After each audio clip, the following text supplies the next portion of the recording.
What a weekend. What a weekend and what a night. National championship game tonight for my Miami Hurricanes versus the Indiana Hoosiers. It'll be 70-30 tonight when it comes to fans versus the Canes. And I'll tell you, I know who these Indiana Hoosier fans are now. They're Notre Dame fans dressed up as IU fans now because they're not in the game. So now they get a chance to go and they can perpetrate themselves as representing Indiana. So the national championship game tonight, Miami will bring home their sixth national title tonight. Sixth national championship for my Hurricanes. How you doing? By the way, what a weekend.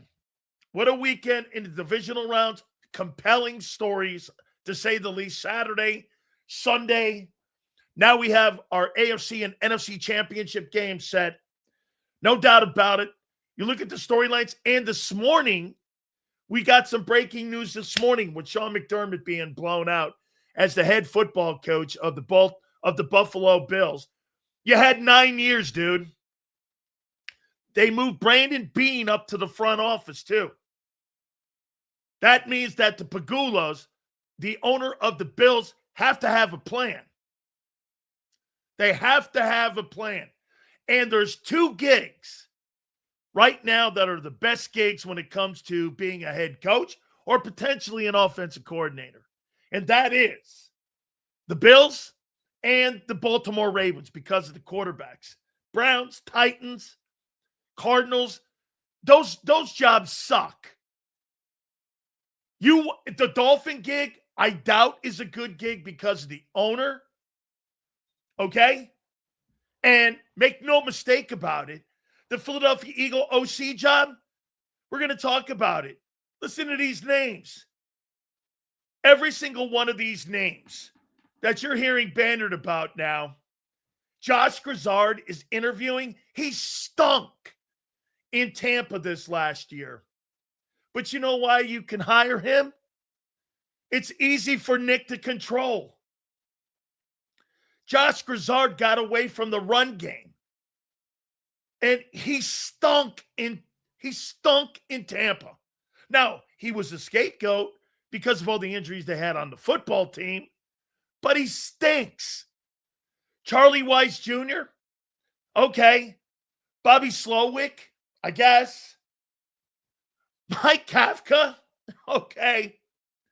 Jim Bob Cooter, Brian Dable, and Zach Robinson.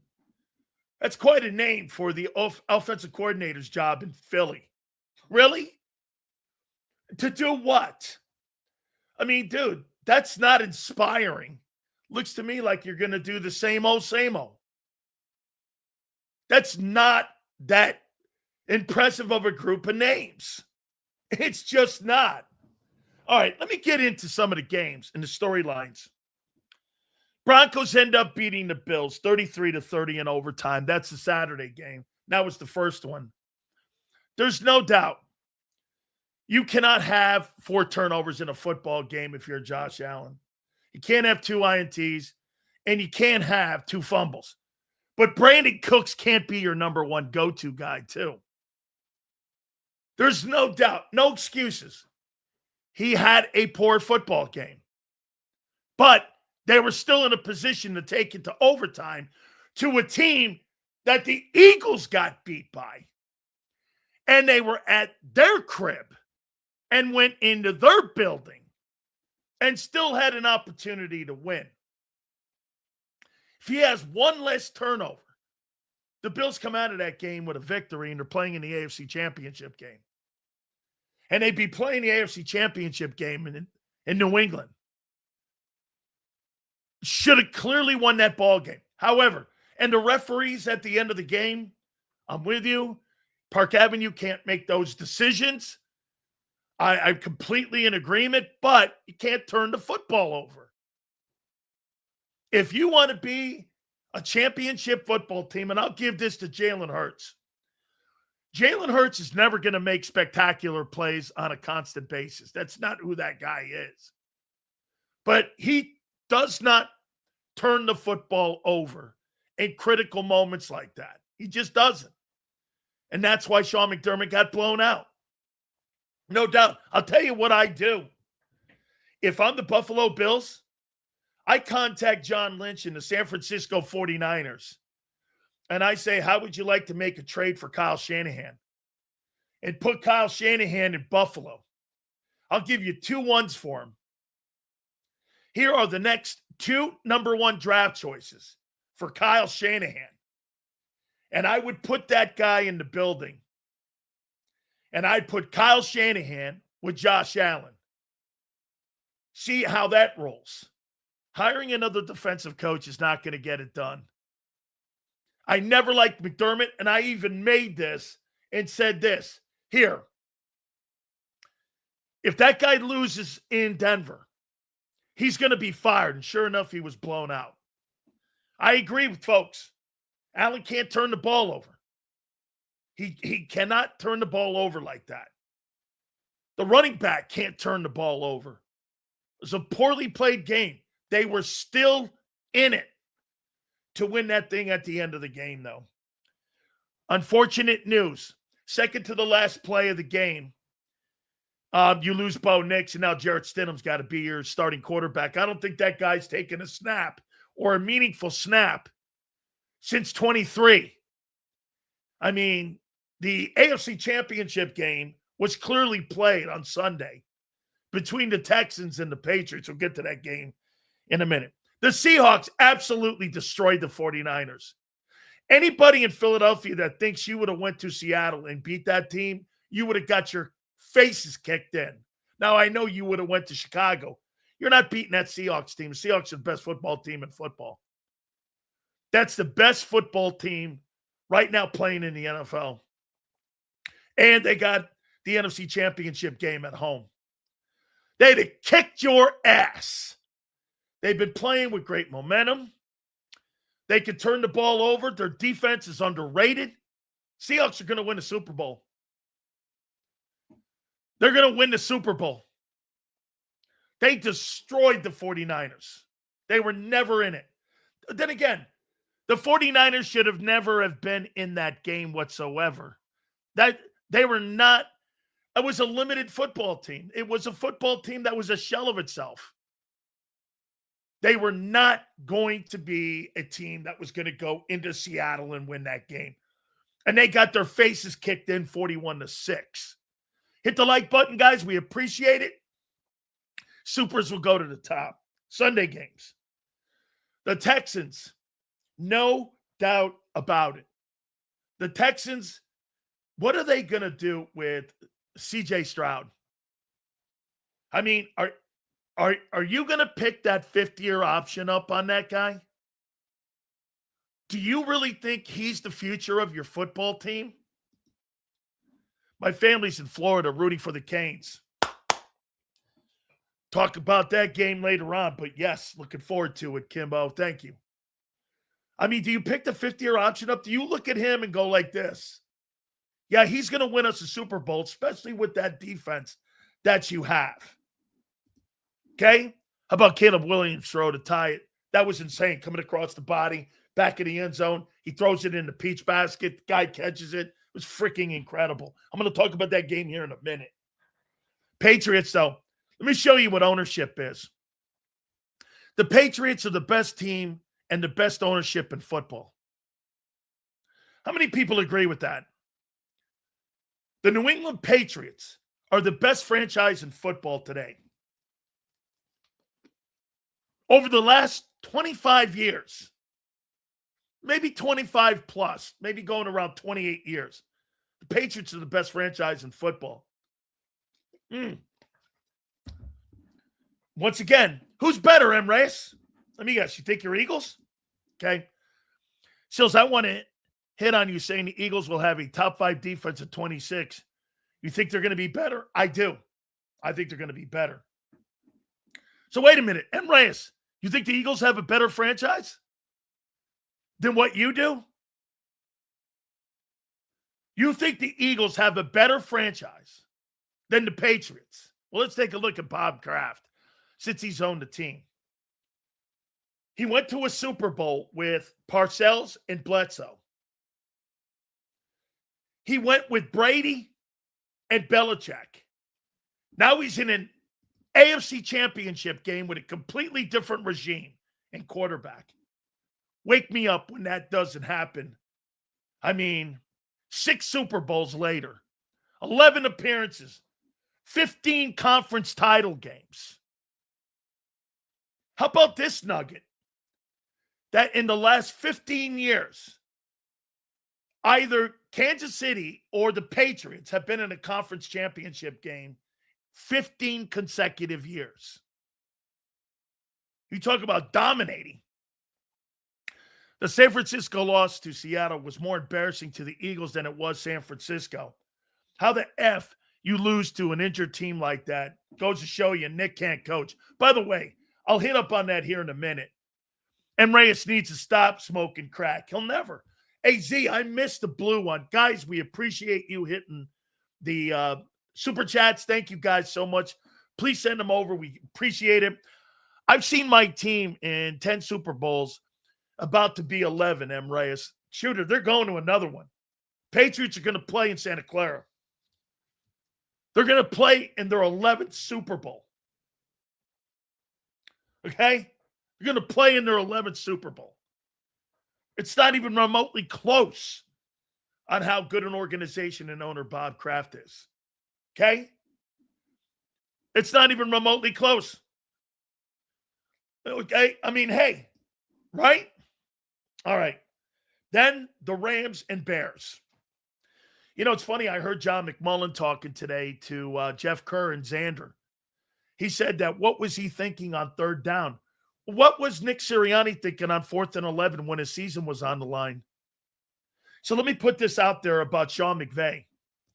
This is Sean McVay's 3rd NFC championship game in 9 years. He is, with his playoff run, he's now 10-5. He's got 10 wins, and he's not 40. He's got 102 wins in 9 years, and he's going to another conference championship game. This is number 3. I think that third down call was terrible. But what's John think what they were doing on the sidelines there with 4th and 11 with the Eagles and with Jalen Hurts? How many people thought that that was a smart play, throwing into triple coverage? Did you think that was smart? Hey, Sean, I heard John go, what are you doing? Hey, Nick, what were you thinking? What were you thinking? Triple coverage, 4th and 11, season's on the line. Hey, McVay's in another NFC title game. Another NFC title game. I get it. He even mentioned it too. He goes, that's a terrible third down call by me. No doubt about it. I needed to be better. Surely, right? I want to say this about Caleb Williams. Caleb Williams reminds me of Brett Favre in the way he plays. One game, you're going to get spectacular play. Another game, you're going to get turnovers. But you're going to see something exciting in the ball game. That's kind of what Favre gave you. I mean, yeah, 3 INTs. I get it. That throw across the middle of the field, in the end zone was insane. Seals, I'm rooting for your Canes tonight. 8.5 media says they are playing with house money. They better not get their ass kicked. They're not going to get their ass kicked, my friend. It's not Nick. You can't have a college quarterback playing in pro league and a pro-style coordinator schemes. That's why he left Bama. We're going to talk about the coordinator here in a minute. But here's your championship games. Next Sunday, Patriots go to Denver and face Jarrett Stidham's Broncos. Sunday, also, NFC championship game. Rams and Seahawks, 2 best teams in the NFC, are playing for the conference championship. Rightfully so. Seattle and the Rams are the 2 best teams in the NFC. Breaking news, Broncos signed Tom Brady out of retirement. Right. Okay, so you think they're going to get Tom Brady, who's now tied in with the with the Raiders. And he's going to go in quarterback. If anything, you should go get Drew Brees. Get Drew Brees. Get him out of retirement. Have Drew Brees play in the AFC Championship game. That's what I would do. Hey, Drew, you got anything left? He's been out of the league a little bit. Call Drew Brees. Drew, you want to play in the AFC title game? If I could see Phillip Rivers get off the bench, I could see Drew Brees get off the bench and off the couch, come in and play in Denver. If I'm Dallas, I'm calling McDermott as my DC. He's going to coach again. I wouldn't be shocked if he gets the D coordinating job in Baltimore. Okay? Drew Brees won't come out of retirement. I thought Phillip Rivers wouldn't either. Organizations win championships, not one player being hating Josh is so forced. Hey, there's no question. But he can't turn the ball over, dude. You can't have fumbles. You can't. But that team, as we said, is not very good. Brandon Cooks is their number one guy. And he was signed a couple weeks ago off the street. You can't walk into a game like that and that's your number one go-to guy. It can't be. However, he gets criticism because he turned the ball over. There's no doubt. Is this the most head coaching jobs available? There's 10 of them right now, right? Wait, I think there's 8 because Stefanski and John Harbaugh just recently signed up to their deals. Atlanta got their guy in Stefanski, and the Giants got John Harbaugh. If Josh Allen can't make the Super Bowl in a year where Mahomes, Lamar, Burrow weren't in the playoffs, then I never want to hear him compare. Dude, Jalen Hurts. You're never going to hear me ever compare Jalen Hurts and Josh Allen. Jalen Hurts is nowhere near Josh Allen in talent. Not even remotely close. You never hear me comparing, nor would I. Seals, could you imagine AJ with Allen? It would be incredible. Do you think Stefanski's kicking himself right now? I think John Harbaugh may be kicking himself right now. I think Joe Brady probably ends up getting that job. Joe Brady doesn't want to be the coordinator for the Eagles. He is the Bills coach unless he turns it down. By the way, he's not leaving the Buffalo Bills unless he's fired. You kidding me? For who? To have Nick over his shoulder like a parrot and the coach limited Hurts? No, thank you. I have no interest in that. I want to see Hurts with Ben Johnson style offense. We got to find that kind of coach. Okay? I think Joe Brady would be a great hire for the Eagles, but the stuff with Brian Dable, okay. What is Nick going to allow? Isn't it more so what Nick's going to allow more than anything else? Seals, do you think the Buccaneers keeping Bowles is a dumb move? I do. I do, actually. Eagles OC has Nick and Julian Laurie breathing over his shoulder. I heard that report, and I'm going to get to it here in a minute. Let's get to the topics here. Guys, do me a favor. Please hit the like button. Thank you so much. Who is going to be the next Eagle OC?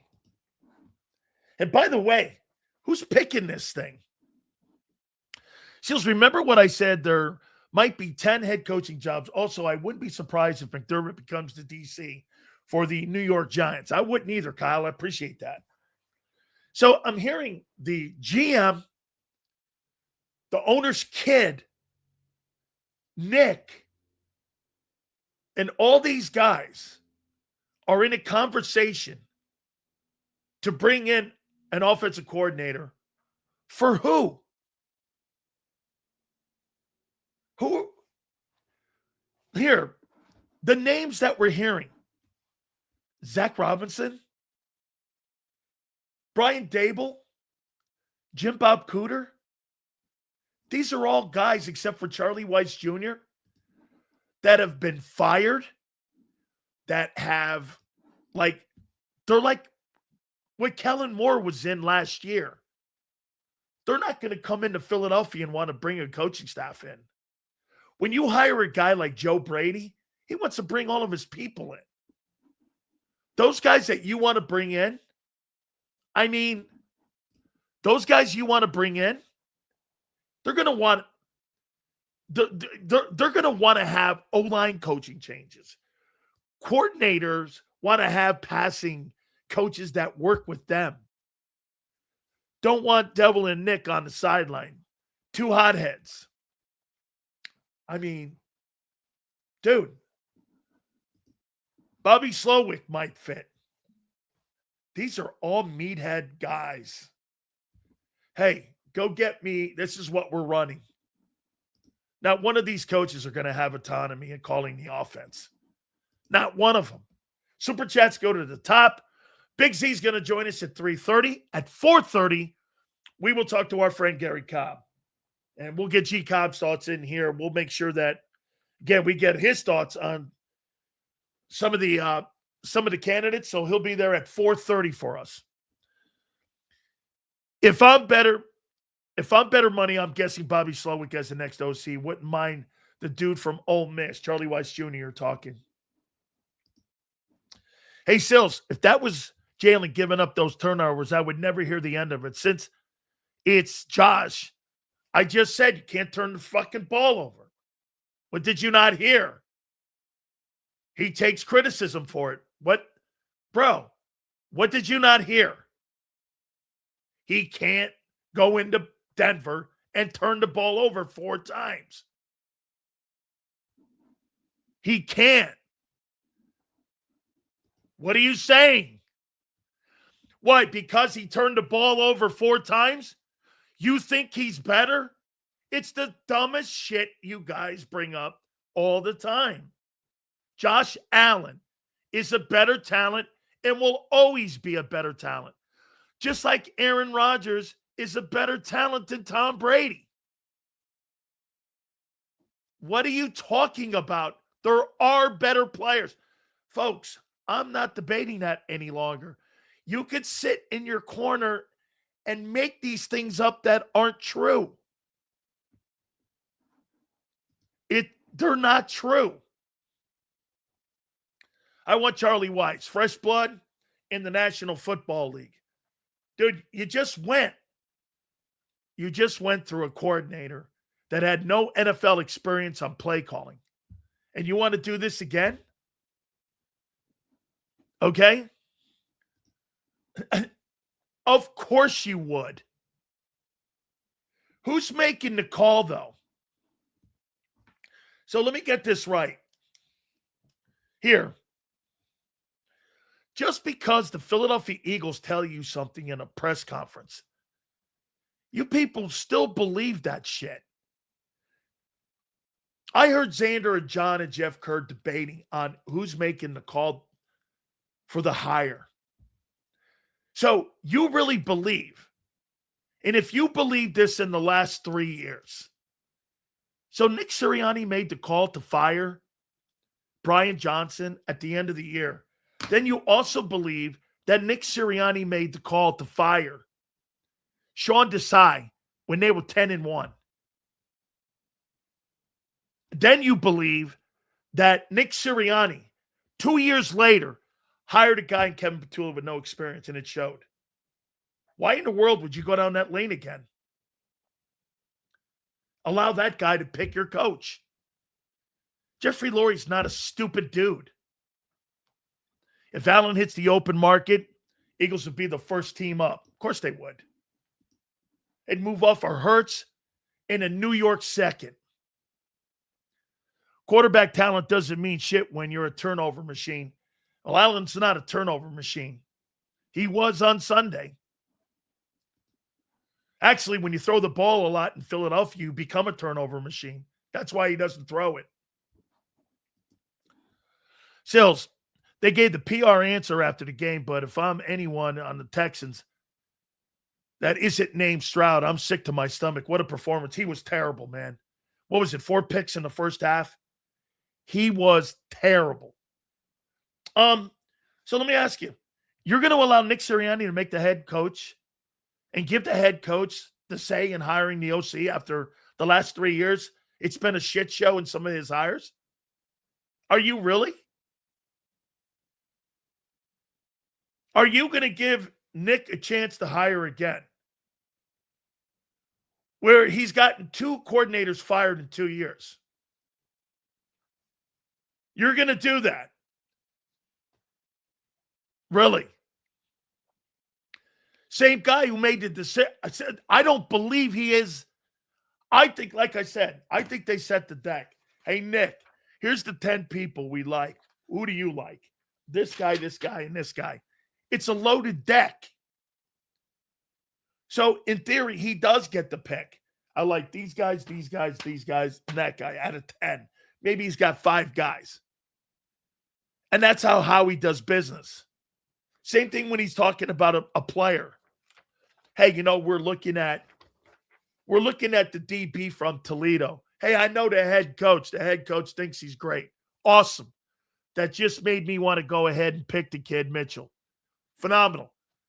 He told you right after the Jalen Reagor pick, he'll never allow a coach ever again to pick personnel.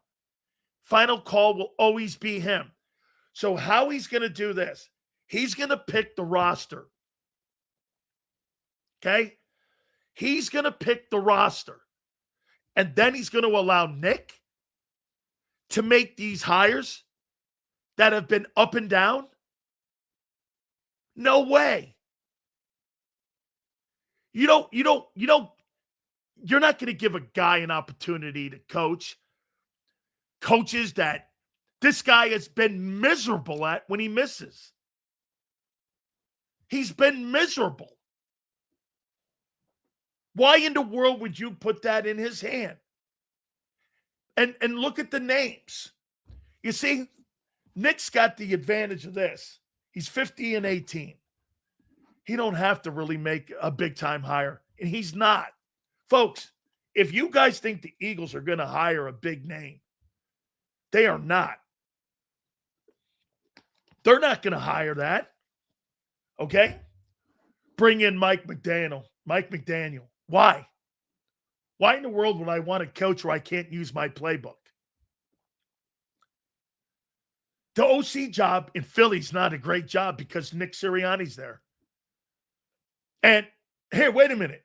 It's a great job if you're under the understanding you can't run your playbook, then it's a great job because they're going to win. But if you think you're going to go in there and implement your spread offense, why would he? He's 50-18. Why in the world would they change? Some of these coordinators are going to come into the place and they're going to want to change everything. Well, they're not going to do that in Philly because Philadelphia doesn't believe they're 15 players away from winning a Super Bowl.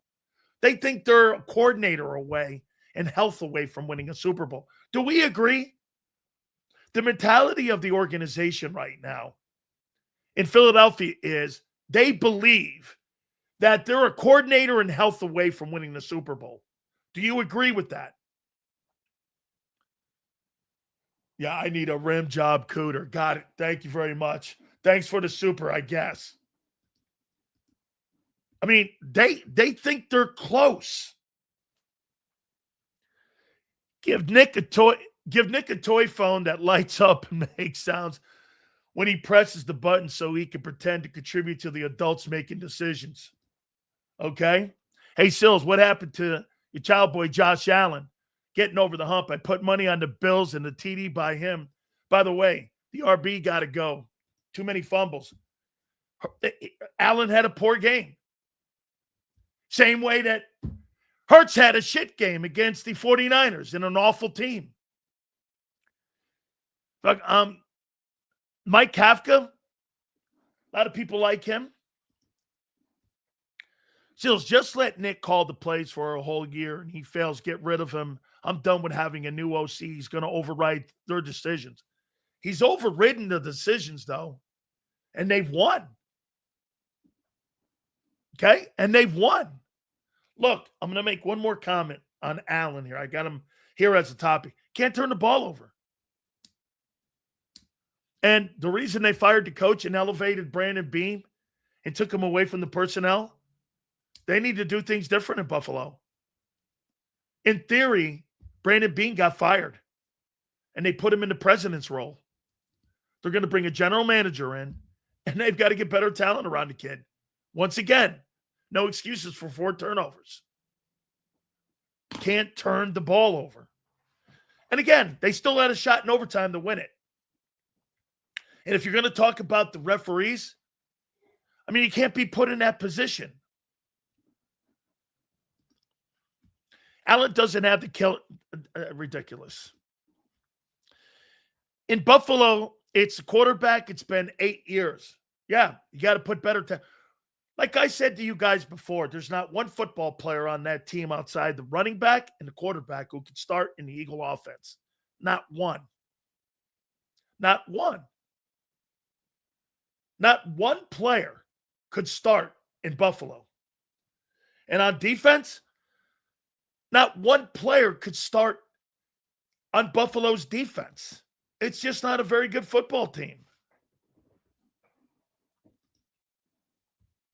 Turnovers were bad enough. He missed the tight end.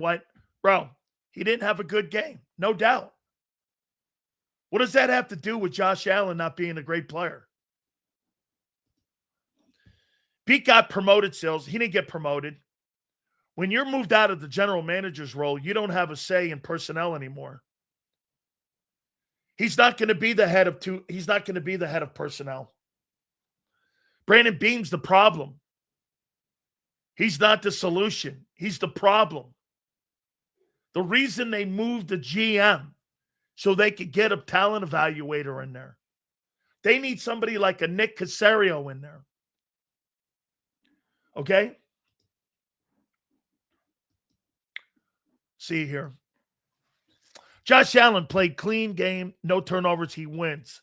Agreed. He's got to be better.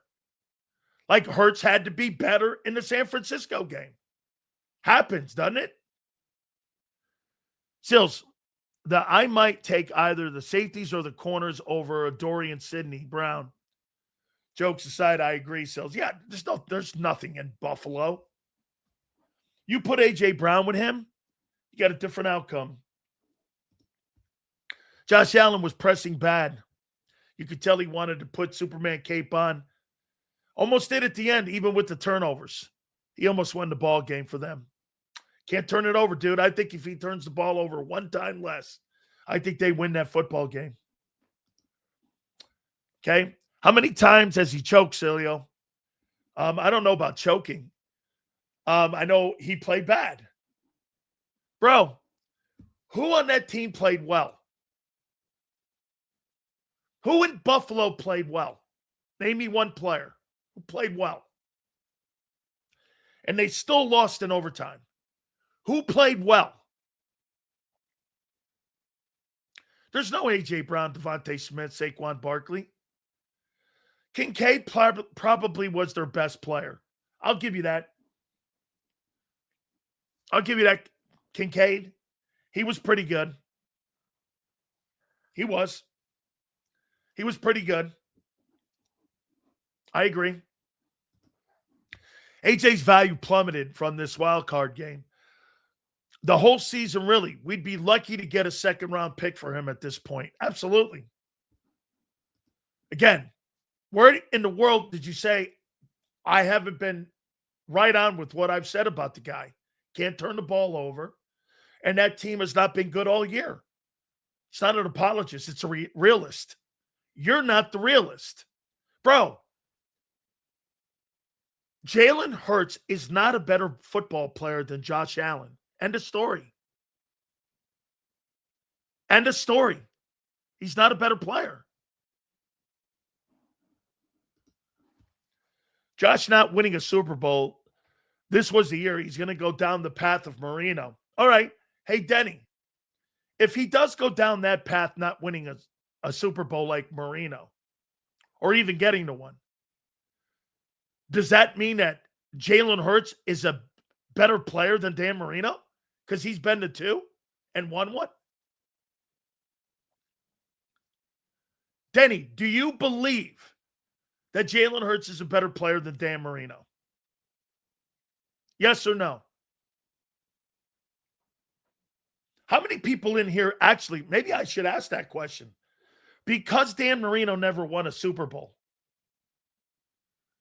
do you believe that, no. Do you believe that Jalen Hurts, M. Reyes, let's ask this guy. M. Reyes, do you believe that Jalen Hurts is a better quarterback than Dan Marino, yes or no? I'm not comparing Dan Marino to Josh Allen. I'm comparing him to Jalen Hurts. Because your notion is because Allen will not get the one, or even play for one maybe, that he's better. So here, look. So you think that Jalen Hurts is better than Dan Marino. Let's see.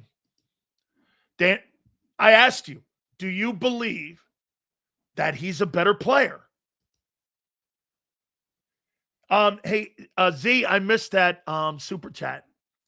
Anyone who thinks Allen wouldn't have won it all this year if the Eagles roster is delusional. Absolutely. It's about winning. So, Mike, you believe then that Jalen's better than Dan Marino? Was that it? I'm going to show you the idiots in here. Or Warren Moon. You think Jalen's better than Warren Moon? As a player, Marino was clearly better than Hurts. Wait, he didn't win. Josh Allen will be a Hall of Famer too. What do you think? Allen's not going to the Hall of Fame? Hurts is better in big moments.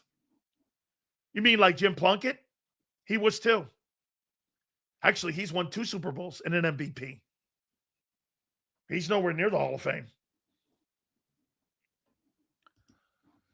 Winning is a team thing, not individual. Don't tell people that in here. Right? Still, Kenny Stabler was better than Hurts. Yeah. Because you go to Super Bowl. Troy Aikman's not better than Dan Marino. Troy Aikman's got 3 rings. He's not better. It's a stupid comment. Sills, how he needs to be held accountable as well. C.J. Garner was a playmaker for Chicago. 66 total tackles, 3 sacks, 2 INTs, 1 forced fumble. I like that Chicago team. They're going places. They're going places. Marino would have had one if it wasn't for Fickle missing that kick. Laces out. Hurts would need to win 3 Super Bowls to get into the Hall of Fame. I think he wins 1 more. You're going to bring the conversation up. 2 words, Trent Dilfer, enough said. Mic drop.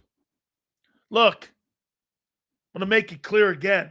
February 10th of last year, I told you, the day after the Super Bowl. You can't rip the guy's resume. I will never rip Jalen Hurts' resume. It's impressive. There's no doubt. Dable to the Bills as head coach. My God almighty. Why? He was a turnover machine with Brian Dable. So actually, you could say that not this year, then the year Mahomes came back with 13 seconds left was the year Josh should have won. Hey, listen, these opportunities are slipping through his fingers. There's no doubt. I mean, I'll tell you this. They've probably got with Josh Allen.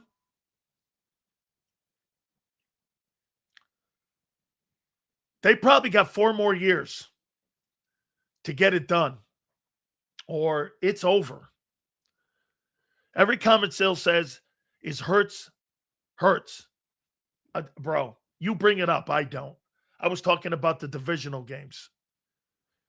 Jim Bob Cooter, we really going to hire that ugly name. He's not that poor a coach. That's what I mean. The opportunities are slipping by. It is. It's true. Best team in football right now is Seattle Seahawks. And it's not really close. It's just not. Imagine being an Eagle fan talking about a quarterback who couldn't get it done like Hurts didn't lose. What do you guys keep saying Hurts is winning? You just lost in the first round to the most injured team. Absolutely. That was the worst. How about this? Of all the losses in the playoffs this year, the Eagles have the worst loss of any team because missed opportunity. Sills, what's the best possible OC for the Eagles? And I would say who? It's a great question. Who is the best guy that you could hire? I think it's Todd Monken because he's dual threat. And he's a guy that understands dual threat. Todd Monken to me. Now, Todd Monken's probably – now here, the Buccaneers want to hire him. No, not yet. Okay? Not yet. He hasn't signed his contract with the Giants yet. He was offered a contract by the New York Giants. But I know that the Tampa Bay Buccaneers – hang on. I talked to Rick Stroud this morning. Todd Monken is looking at his opportunities. The Bucs want to make him the highest paid assistant coach and OC in football. The Giants also want to do that. And he's looking at it. Okay? Sills, are they interviewing Kingsbury? No. You know, why do you think Kingsbury's name hasn't been brought up? What do you know about Jim Bob? Really good offensive-minded guy. Jim Bob Cooter is a really good. He is a really good coach. That he's got a great pedigree, and I know that he's worked on really some great coaching staffs in the past. If I'm not mistaken, he was a quarterback coach there with Stafford in Detroit for a little bit. He was a consultant with the Eagles in 21, I believe. I think he was in your building. And then he went down with Doug in 22, and he was a pass game coordinator. And I think, if I'm not mistaken, I think he's in Indianapolis right now. So he's a really good – he's thought of in high regard as a pretty good offensive-minded guy. Monken won't come here because of Sirianni. Monken won't come here because he can't hire his assistant coaches. Lions just hired Drew Penzing as OC from Arizona.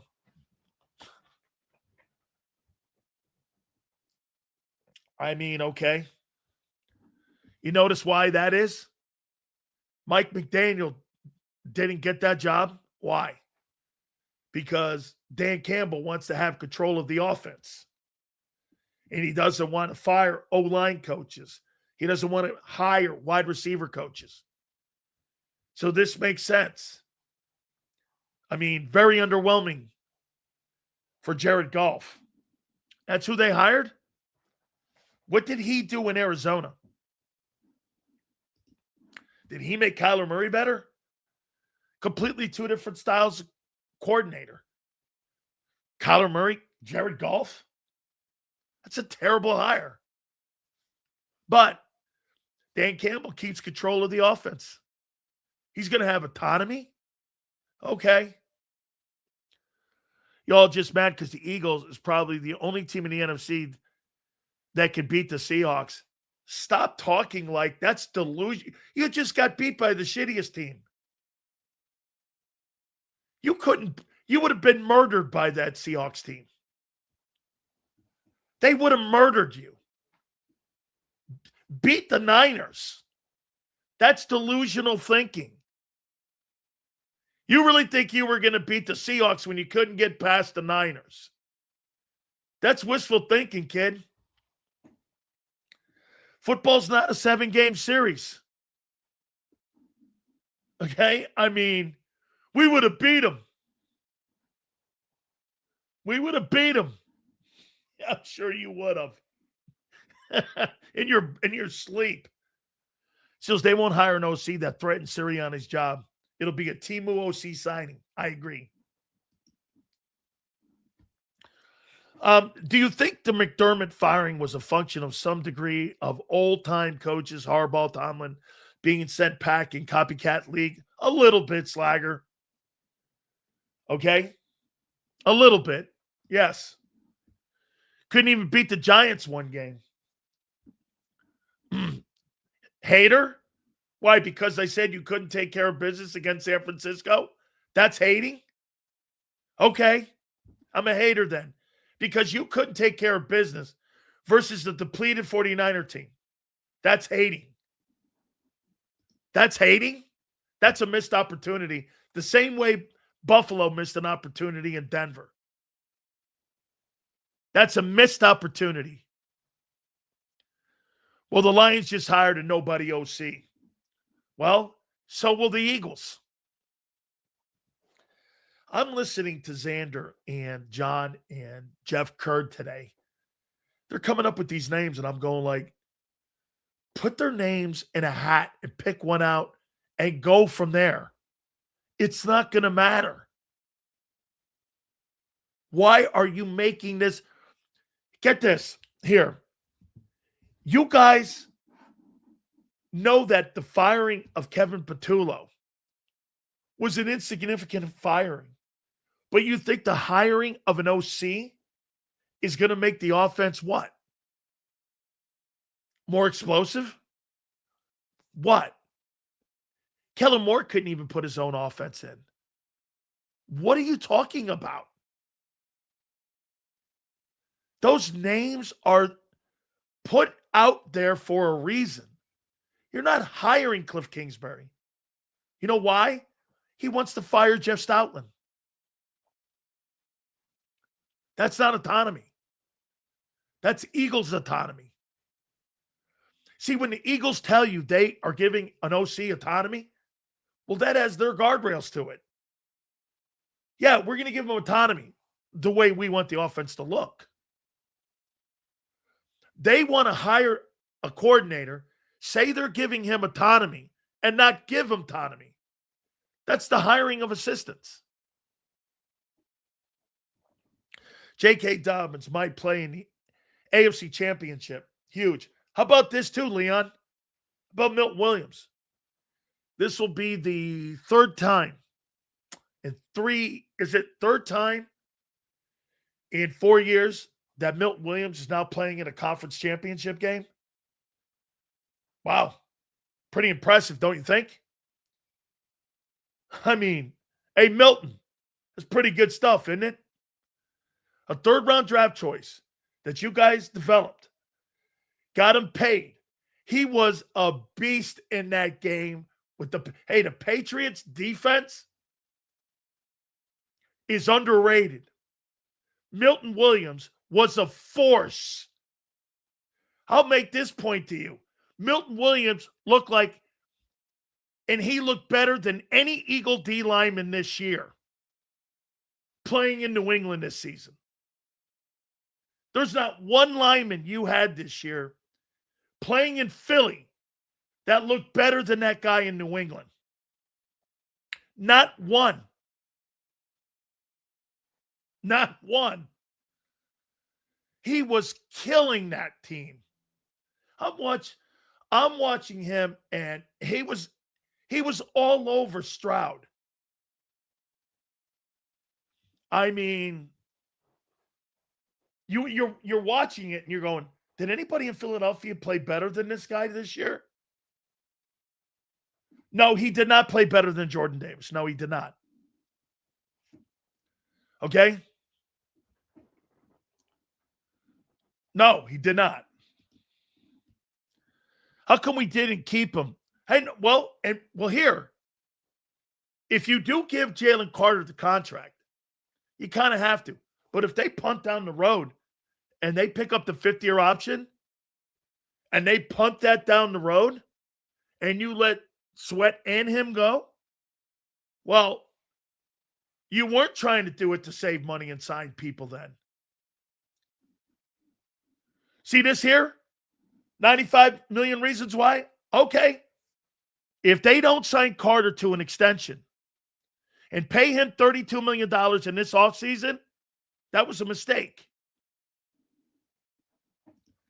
Because I was told this entire offseason, they're preparing to pay Nolan Smith, Jalen Carter, extend Jordan Davis, get Jalen Phillips.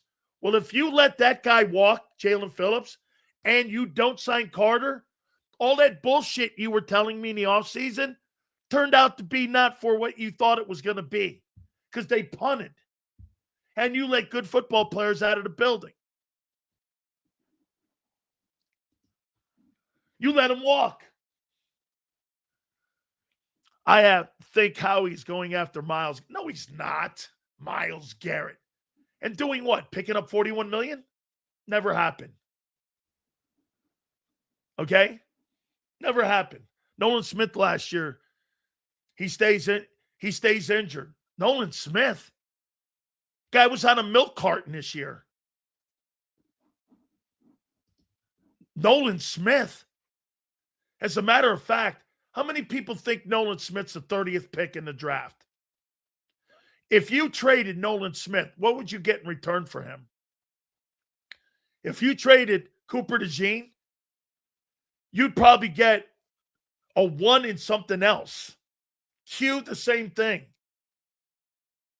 He was like the 22nd, 23rd player taken. Quinyon Mitchell's like a top 10 pick. DeJean's like the 5th pick in the draft. If you traded Nolan Smith, his value's so down, you'd probably get a 5th rounder for him. 1st rounder. One, he's not very productive. And secondly, he's injured all the time. Okay?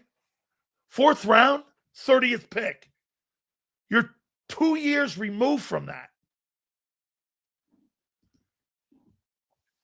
Carter needs, hey, we'll do that. Moro Ajomo is a value pick, a 7th round pick who played exceptional ball. That guy is worth a lot. That is a dream player. It's not about the 1st round picks, guys. It's you finding guys 3, 4, 5, and 6 that play like 1st rounders or 2nd rounders. Like the Jason Kelce's and the Jordan Malatas and the Milton Williams. Those are value picks. Cooper DeJean, value pick. Those are really good picks. Those are exceptional. When you go into 1 and you go into the 1st round, you're gambling on value. Trent Coles, another great example. Right. J.Alex Hunt is a great one. That's a great pick. Why do we never use the franchise tag? We should. Because I think it's got to do with void years. You can't void anything. If you franchise tag a guy, you got to pay that number. Like when Kirk Cousins, I think they did that to Kirk Cousins twice. They tagged him. You can't spread that money out. It was like $30 million. Here's $30 million. $30 million. You can't maneuver that. You can't spread it out. You can't spread that out like that. I don't think that's true. I don't. Eagles have been good at DT for a long time. Draft well at DT too. Yeah. I would say over the last 25 years, you've been pretty good down there. I don't think you're very good at edge. I think you've gotten better at linebacker. There's no question about it. And the guys that you've picked up, I think Hunt's going to be somebody. You you guys are a little bit snowed by your corners being drafted because you got them in the same draft, DeJean and Q. But prior to that, you've never really drafted well at corner. But you got two in the same draft that are superstar players. Seals, can we talk about how we can actually fix this mess? Yeah. You keep bringing up old shit. Okay. Well, no. I'm not bringing anything up here. I'm talking about where you're going now in April. I'm talking about what you're doing in 2 months in March. Let's not forget something. How many days is it? Let me see here. I'm going to show you guys something. 2026. Let me show you this. First day of NFL free agency.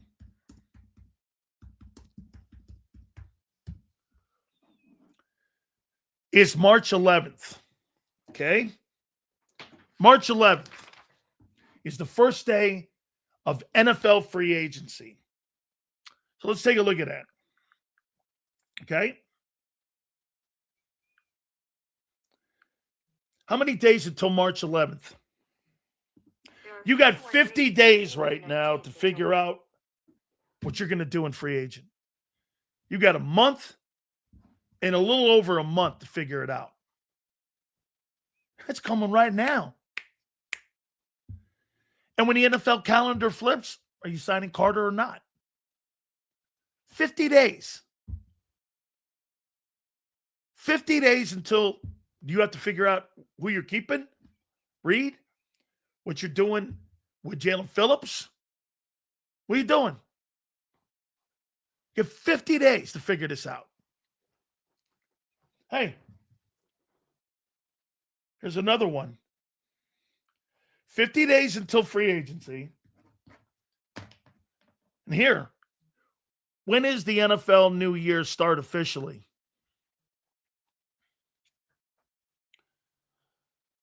Starts March 12th.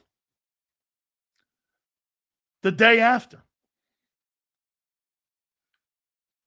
There's another one. How many days until April 27th? You got 90 days until the draft. So you got 50 days until free agency. You got 90 days until the NFL draft from today. What do you think? Just think that these guys aren't working this right now?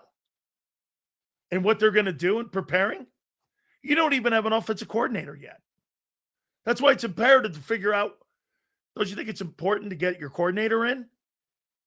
To figure out what kind of personnel, how he has to bring in? What about if the coordinator wants to bring in, like I said, assistant coaches?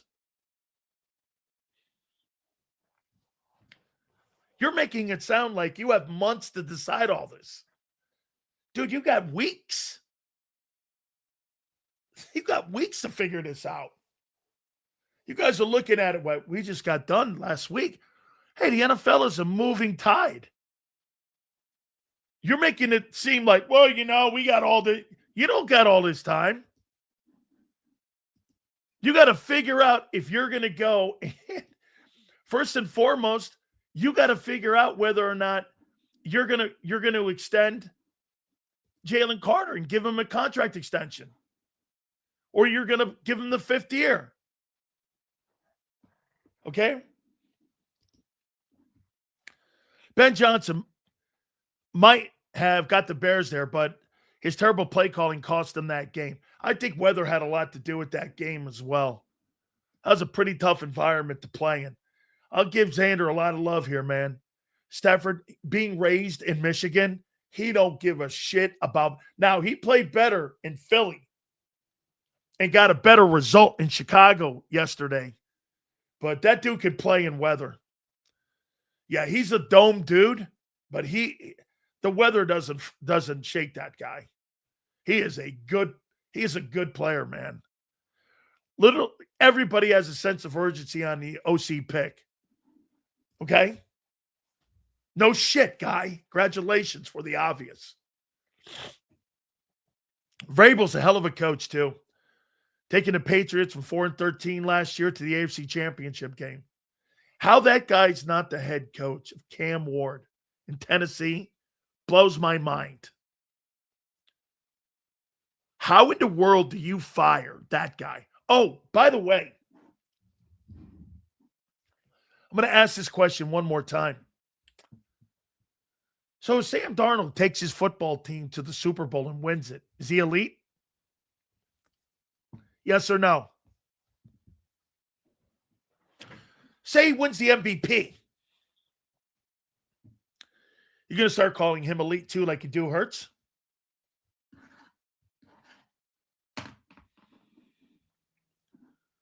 Yes, Sam Darnold will be elite. Okay. Sam Darnold's elite. Okay. Nope. Nope. Here.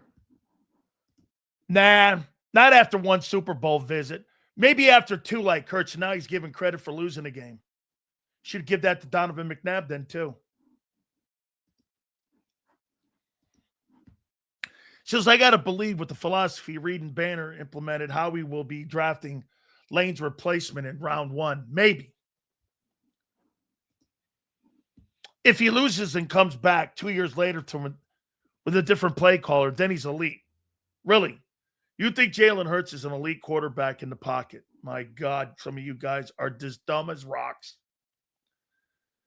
Charles Swift, when they got to OT, they decided to run him.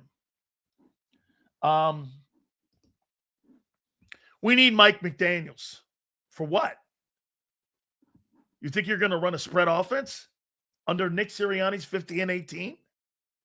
Why are you thinking Nick's going to change? Why? Hey, Sills, if Eagles fire Nick next year, are they just going to hire another Nick, or will they hire a play-calling head coach? When you hire a play-calling head coach, then you're in the Doug Peterson room. That coach is going to want autonomy. What kills me about some of the people that cover the NFL, you look at a guy like Sean McVey, albeit there were a couple of suspect plays. He's in the NFC title game. This is the third time in 9 years. Third time in 9 years. And he's 39 years old. I mean, do you understand something? That Lane Johnson is 3 years younger than Sean McVay, and he's been the head coach 9 years. 9 years. And he's been to 3 NFC title games and 2 Super Bowls and won 2 as a play-calling head coach. And he's won 102 games in 9 years. He's got 10 playoff wins. Seals, you're on drugs, my brother. I love your show. And you're saying Hurts, he's not elite. He'll never be elite. He's a really good football player. I mean, whatever.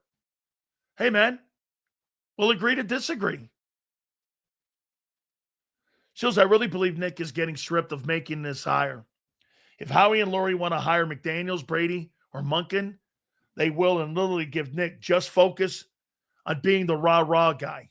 That's not a head coach. Again, for what it's worth or not, Nick has been to 2-5, a narrative it is in spite of Nick. Well, like I said, George Seifert won 2 Super Bowls in 5 years. Do you think George Seifert's elite as a coach? He pretty much had the same job that Nick had. As a matter of fact, he won more in his first 5. Had a better record, more playoff wins, and won 2 Super Bowls. And in 8 years, won 102 games and lost 35. Out of 137 games, he won 102.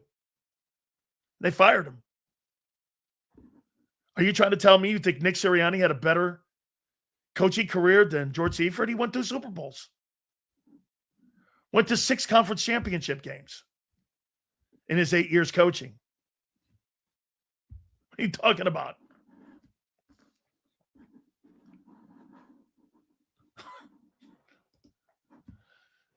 Seals will never think Hurts is elite. No, he's not. He barely learns how to set protections. He doesn't read defenses very well. He leaves the pocket untimed, rolls right, drops his head, does all the things that elite quarterbacks don't do. Now, do I think he's a bad player? Absolutely not. Absolutely not. I've said that. Hey, dude, don't be butthurt. I didn't say your guy sucks. Did I say he's bad? No, far from it. He wins a lot of football games. This guy here is Sam Darnold. He's won 28 games in 2 years. He's in the NFC title game. I said if he wins and gets a Super Bowl MVP, you guys think, well, he's dog shit. Okay? People soil Jalen for being a stacked team, but aren't you supposed to build around your quarterback? Josh Allen doesn't have weapons. Whose fault is that? Well, that's the organization's fault. If Jalen didn't win with his talent, it's a problem. I never said that that's a problem for me. He did win. I never said that. I'm just telling you who's a better skilled player. This kid is going to be the 5th pick in the draft, maybe the 8th pick, the offensive tackle from Miami. He was an IMG guy. He's going to go awful high in the draft. He is. Okay. Just saying in general, Seals, you never said that. Never said what? Hook me up and I'll respond to it. Seals, if the Bears had won last night, CJ would have been in 4 straight championship games. Doesn't sound like a toxic player to me. I don't believe he is. I just think he's a shit talker. And the Eagles, for whatever reason, don't like the kid. I'll tell you what, Gardner Johnson's a winner. If you call Jalen Hurts a winner, you got to call Gardner Johnson a winner, don't you? Gardner Johnson has been to the playoffs. I mean, every single year we've been talking about him since he came up from New Orleans. Ever since he left the Saints, that dude's been in either conference championship games, Super Bowls, divisional rounds. I mean, well, Yale, I don't know if 4 years in a row is luck.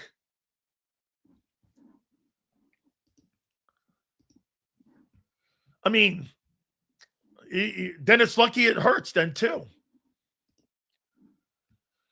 We got Gary.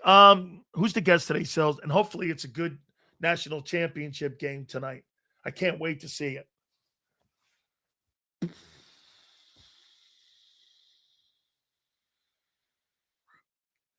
Title number 6 is coming. Title number 6 is coming. Title number 6 is coming. Title number 6 is coming. I had a great Zoom last night with the team at the hotel. Probably not supposed to say it, but I had a Zoom with the team. Alonzo, myself, Sap, all of us all spoke. All of us all spoke. They came to me and they said, Sills, what were your thoughts going into the national championship games that you played in?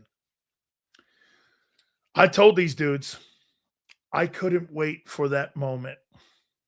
I had some idiot try to tell me on social media about, my career at Miami. Do you know in one of the seasons I played, I had more combined tackles than Jalen Carter and Jordan Davis combined in their 6 years of playing. The guy couldn't believe it. He's like, you had 98 tackles one year? I go, as a defensive tackle? I go, yeah. 98. And Jerome missed 4 games that year. 98. 98 tackles in 11 games. How you doing? So these guys are asking me, Well, wait. Miami's better in the trenches. They got the better O-line. They got the better front seven with Messidor and Bain. Okay? So I told the guys last night, and maybe they'll send it to me and I'll post it and you can see my speech after they win tonight. I told those guys, embrace this moment like no other. I couldn't wait to play teams like this. I never shied away from it. I talked as much shit as I could too.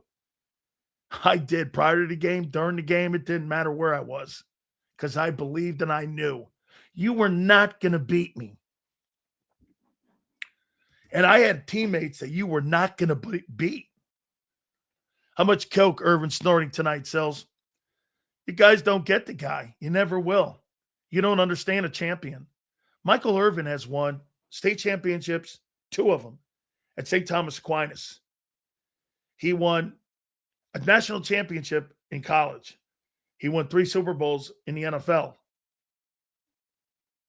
Okay? I mean, don't sound like too bad a guy. Sounds like a guy knows how to win. Every level Michael Irvin's won at. All the shit you see Michael Irvin doing on the sidelines, you see him when he comes on our show here. That dude's been doing that shit since he was 17 years old. Michael Irvin's a winner, dude. And he's done it at every level. I love the guy. He is one of the greatest aggravators of all time, though. We were all aggravators. What was it? We were professional sports agitators. We aggravate you. Michael Irvin aggravates you. I aggravate you. I had a whole Jerome Brown. If Jerome Brown were alive today, I wonder if you guys would. How many people in here like Charles Barkley? Jerome Brown would have been like Charles Barkley. He had Barkley's attitude. Fun, in your face. He would have been like Barkley he would have been like Charles Barkley. That's the kind of personality JB had. But he was an agitator. We all were. We agitated everybody. They hated us. That's why they call us the most hated team in American sports history. Everyone hated us because we agitated. We talked shit. But most importantly, we won. And these guys asked me, and I go out there and make it a fist fight. I'll beat you in a fist fight. You may beat me in the scoreboard, but I'm going to fight you. I'm going to fight you to the end. Last breath, I'm going to fight your ass. And I told them guys, so what? I don't give a shit about that. I didn't care. I thought they were bums and we killed them. I'm sorry one guy didn't show up. One guy didn't show up that night. Wasn't me. I led my team in tackles that night. I played my greatest game. We held them to 150 yards, 14 points. I don't know what else to say to you. They had 6 first downs, and we got beat. I told those guys that. I said, run across the finish line. Everybody play great ball tonight. Don't make the great play. Don't make the stupid play. Okay? Yeah. I paid for it? Not me. That wasn't on me we lost. And by the way, I got my ring next year. I'm good. I wish you were running out of the tunnel with the Hurricanes tonight. I posted some pictures of me running through the tunnel. Running through the smoke. And nothing like running through the smoke is Miami Hurricane. Ain't nothing like it. Well, I posted one of the pictures. We had won 17 straight home games. At the time, we'd end up going on and win 58 straight home games. Bro, when I played at UM, you didn't beat us. And when you did, it was the biggest moment in your lives. Yeah, really. Sills running? I don't know about that. How thick was the ice today? What ice? Sills, why you ain't at the Natty? Well, ask Xander. Yeah. Ask Xander. Getting me out of the Dan cave, especially over these last couple weeks here. Dude, I work 7 days a week now. kind of hard for me to get out. So I work 7 days a week now. Yeah, 41-6, BTA, baby. That's what that game was, wasn't it, man? Holy cow. They beat the hell out of them, Seattle. Okay? It's all good, man. Okay. Miami on fire. Hey, how about this?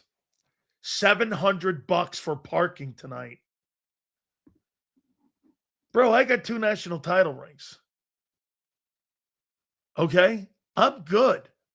My legacy at UM set. I'm good. Now you have 78 All-American teams to make. There was only 3 to make, and I made them. I'm good. As a matter of fact, I almost got drafted higher than Hurts. Sills, Miami's currently plus 250. So this is probably the only guy that will say Aikman is better than Hurts. I think they're a lot alike. I think Troy Aikman was a fine ball player. Like, superior skill set? I don't see it. I'm ready for the U tonight. Give him hell. Bet your ass, man. Dude, Michael Irvin was one of the greatest teammates of all time. Don't kid yourself. That guy's my brother, dude. I love that guy. Glenn Wild, Michael, but I need that dude. His name is Mike, too. Need him. Aikman was underrated? No, he wasn't. He won 3 Super Bowls. Played within a great system. Okay? Let's see here. Yo, Sills, you see that Duke quarterback about to get $10 million? I know, I saw that. I'd like to have Miami get that kid Seller from South Carolina, but I think he's staying there. I do. If Indiana wins, you gotta give it to Cignetti. Totally revamp the whole program, and not known for football, dude. If Cignetti wins tonight, it'd be one of the greatest coaching jobs of all time, college or pro. I've never seen anything like it. Honestly, I used to get, like, when I was being recruited, I would get these flyers. And some schools, like, you're like, yeah, no. Rutgers back in the day was not anything to. So I got one from Rutgers, I remember, and I'm like, yeah, no, that's not happening. Then I got one from Indiana, and I'm like, man, they were 0-11 last year. I wouldn't even think 10 seconds of going to Indiana. And to see this now, where they are in a national title game tonight, just a tremendous, tremendous, tremendous coaching job. Seals, do they play on a dome today? No. Hard Rock's not dome. It looks like it a little bit, but it's kind of for the overhang because of the rain that happens at 3:00 down there. I don't think they're expecting any rain tonight, but it's open, but they got overhang. Hard Rock. I really don't like the stadium. I'm not a big fan of it. I haven't been. I won't go to it. It's probably one of the reasons why I didn't go to the title game. I don't want. I'm an Orange Bowl guy. Even when I was in Miami, I wouldn't go. They tried to get me to go to. Now I went to the Marlins Stadium because that's where the old Orange Bowl used to be. But they tried to get me to go to Hard Rock. I'm like, no, because they weren't winning, and I'm like, yeah, no. The Hurricanes tried to get me numerous times to go to the game. I'm like, no way. No way. Am I going to be seen at Hard Rock? I'm an Orange Bowl guy. Yeah. By the way, hey, Dawn, I guarantee you know what's going to happen in college football in the next 3 years? They're going to give it so you could play 5 years as a base instead of just 4 years. You watch. 5 years. They're gonna expand it. You redshirt anyway, right? They're gonna give you 5 years. 6 to play 5. Watch. Because of nil. That kid Dante Moore, you see what he did? That kid Dante Moore chose Oregon over the NFL. That kid's not going in the top 3 rounds. He's going to make $4.5 million a year at Oregon. Why would he go? So in 2 years, he's going to make $9 million in Nike money at Oregon. He'll never make that money in the NFL. He's a bum. He's a total bum.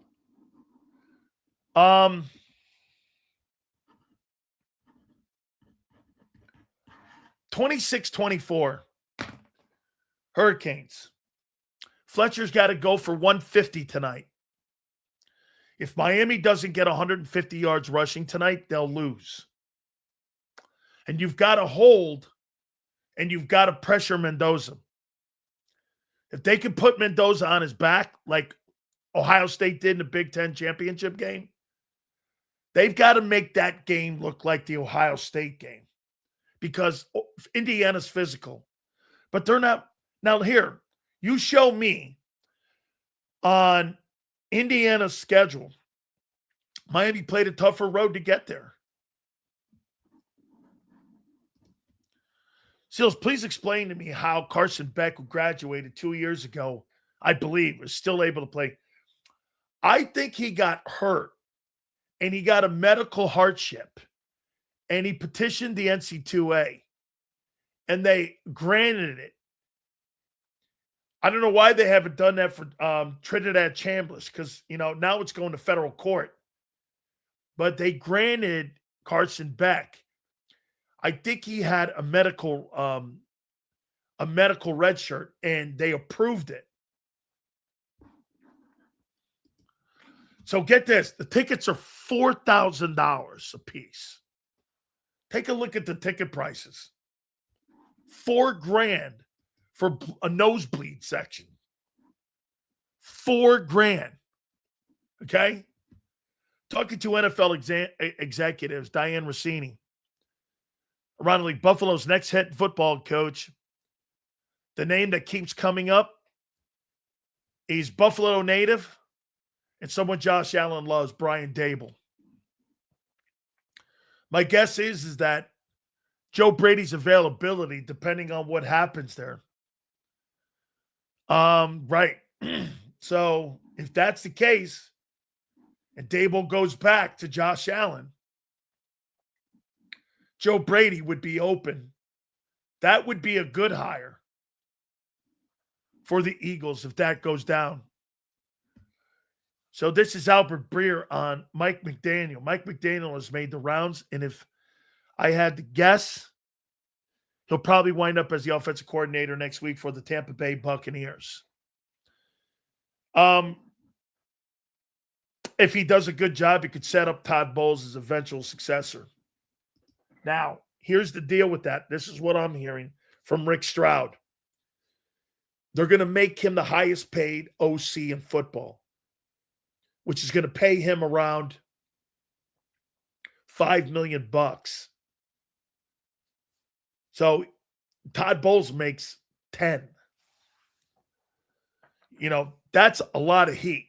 Now, here's the good news if you're Todd Bowles. If that guy does well, that guy's going to be swooped up by somebody next year. And it's smart what he's doing. I'd rather take the Bucs OC job. Okay? I'd rather have the Bucs OC job because he's going to get complete autonomy to bring his coaches in. Todd Bowles is not going to have any say in that, according to Jason Light, their GM. And that's why Mike McDaniel would take that gig. He'd rather work with Baker Mayfield and the Bucs than with Jalen Hurts and Nick and the Eagles. Because the Eagles have too many guardrails. It's not that Mike McDaniel hates Jalen Hurts. It's that he doesn't he's not going to be given. Why do you think Cliff Kingsbury's name's not being brought up when it comes to offensive coordinating gigs around the league right now? It's not being brought up because everyone knows that dude wants autonomy. And that guy wants to run his own ship. Well, in Philly, you're not running your own ship. You're running Nick's ship. You know, it's funny. You could do it word game here. The Eagles play a word game. Now he's going to have autonomy. Here's 15 plays we like. Pick 7. Okay? You're still picking plays they like. Then it becomes situational play calling, whether or not Nick likes how you're doing it. It's kind of a rigged hand. In Tampa, it's not going to be a rigged hand. In Detroit, it's a rigged hand. Dan Campbell just hired this guy from Arizona. Arizona? What has Arizona's offense done?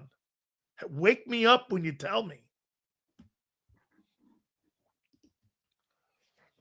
You could tell who's a participation trophy go-getter by the clueless comments. Not sure what you're talking about. A new OC has to keep Stoutland as his own line coach. If Jeff Stoutland is still in the building and you hire an OC, you know he didn't really have complete autonomy. Because if I'm going to run my style, hey, the offensive line that you have right now, when it comes to spread offenses, that's a whole different skill set. Do you really think that the offensive line in Los Angeles could play that style of play in Philly? Huh, interesting. I never thought of that for you guys. Do you think that offensive style of play that the Rams play, you think those guys would succeed with the playbook in Philly? Do you think that? Do you think you could just change helmets and put those Rams guys with the way you run the ball and the way you throw the ball? Do you think you could take that group and put it in Philadelphia? I wonder if you guys think that's how that works. Do you think you could do that? Those guys in Los Angeles would be so out of place. Jalen Hurts would get killed. Like, you couldn't take the Ram O-line, put it in Philly and run that playbook. You don't think that, do you? They've built that team for a style from the receivers, actually from the center out, for a style of play. You could probably take the Chicago O-line and put it in Philly and it would work. And you could probably take the Philly O-line and put it in Chicago and it would work. Okay? But that's not how that works. Everything's built as a unit to fit an approach. Frank is retired. Why people keep bringing his name up is ridiculous. Why? He's a skilled coordinator. He's worked with some of the greatest quarterbacks of all time. He's a very intelligent play designer. As a matter of fact, your head football coach that you guys have in Philadelphia was mentored under him. Some of the people that you have in your building that have had success, like Shane Steichen, all worked with Frank. So why would you think that Frank is a bad coach? Look at the people that have worked with Frank. Frank's a hell of a coordinator. The Patriots got the cheat code at OC. Let me tell you this. Josh McDaniels is the best offensive coordinator that's not a play calling head coach in the NFL right now. And it's not close. He's proving it. He's proving it. Josh McDaniels is the best OC who's not a head coach in the NFL. There's no getting around that. There is not a better play caller who's an offensive coordinator in pro football than Josh McDaniels. Now, I think Ben Johnson, McVey, those guys are head coaches. I'm talking about OCs developing QBs. Josh McDaniels has gone from Brady to this kid, and they look the same.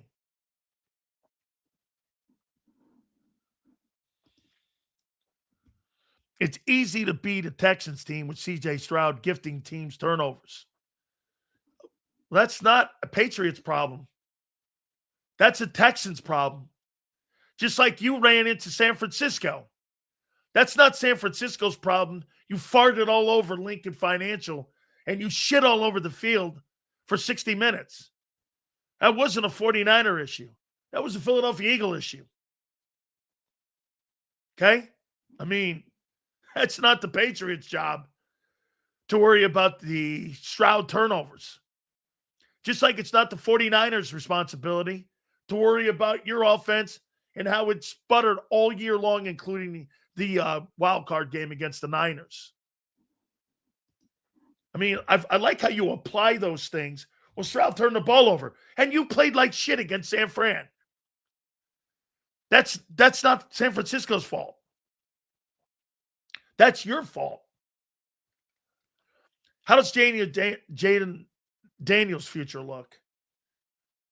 I'm going to be curious who they bring in there. I'm talking talent and also who they bring in as OC. It's not McDermott's fault Josh shit all over the field, but it's the GM's fault for getting shitty players on the team. Yeah, probably. A little bit. Bro, you cannot turn the ball over 4 times. I don't care if you're John Elway. You can't turn the ball over 4 times. Hurts is a triple threat that's not a threat any longer because he doesn't run. Seals, do you think Howie or Nick are picking these candidates? This list is a joke. No, I think they are picking them because it makes sense. The dumber the list, the more it's Nick and Howie. You're not getting it. What do you think? You're going to hire some savant coordinator like Mike McDaniel? Mike McDaniel's getting complete autonomy, and they're going to pay him a bushel of money, and he only has to go up the turnpike from Miami to Tampa. Mike McDaniel is looking for a 1-year job.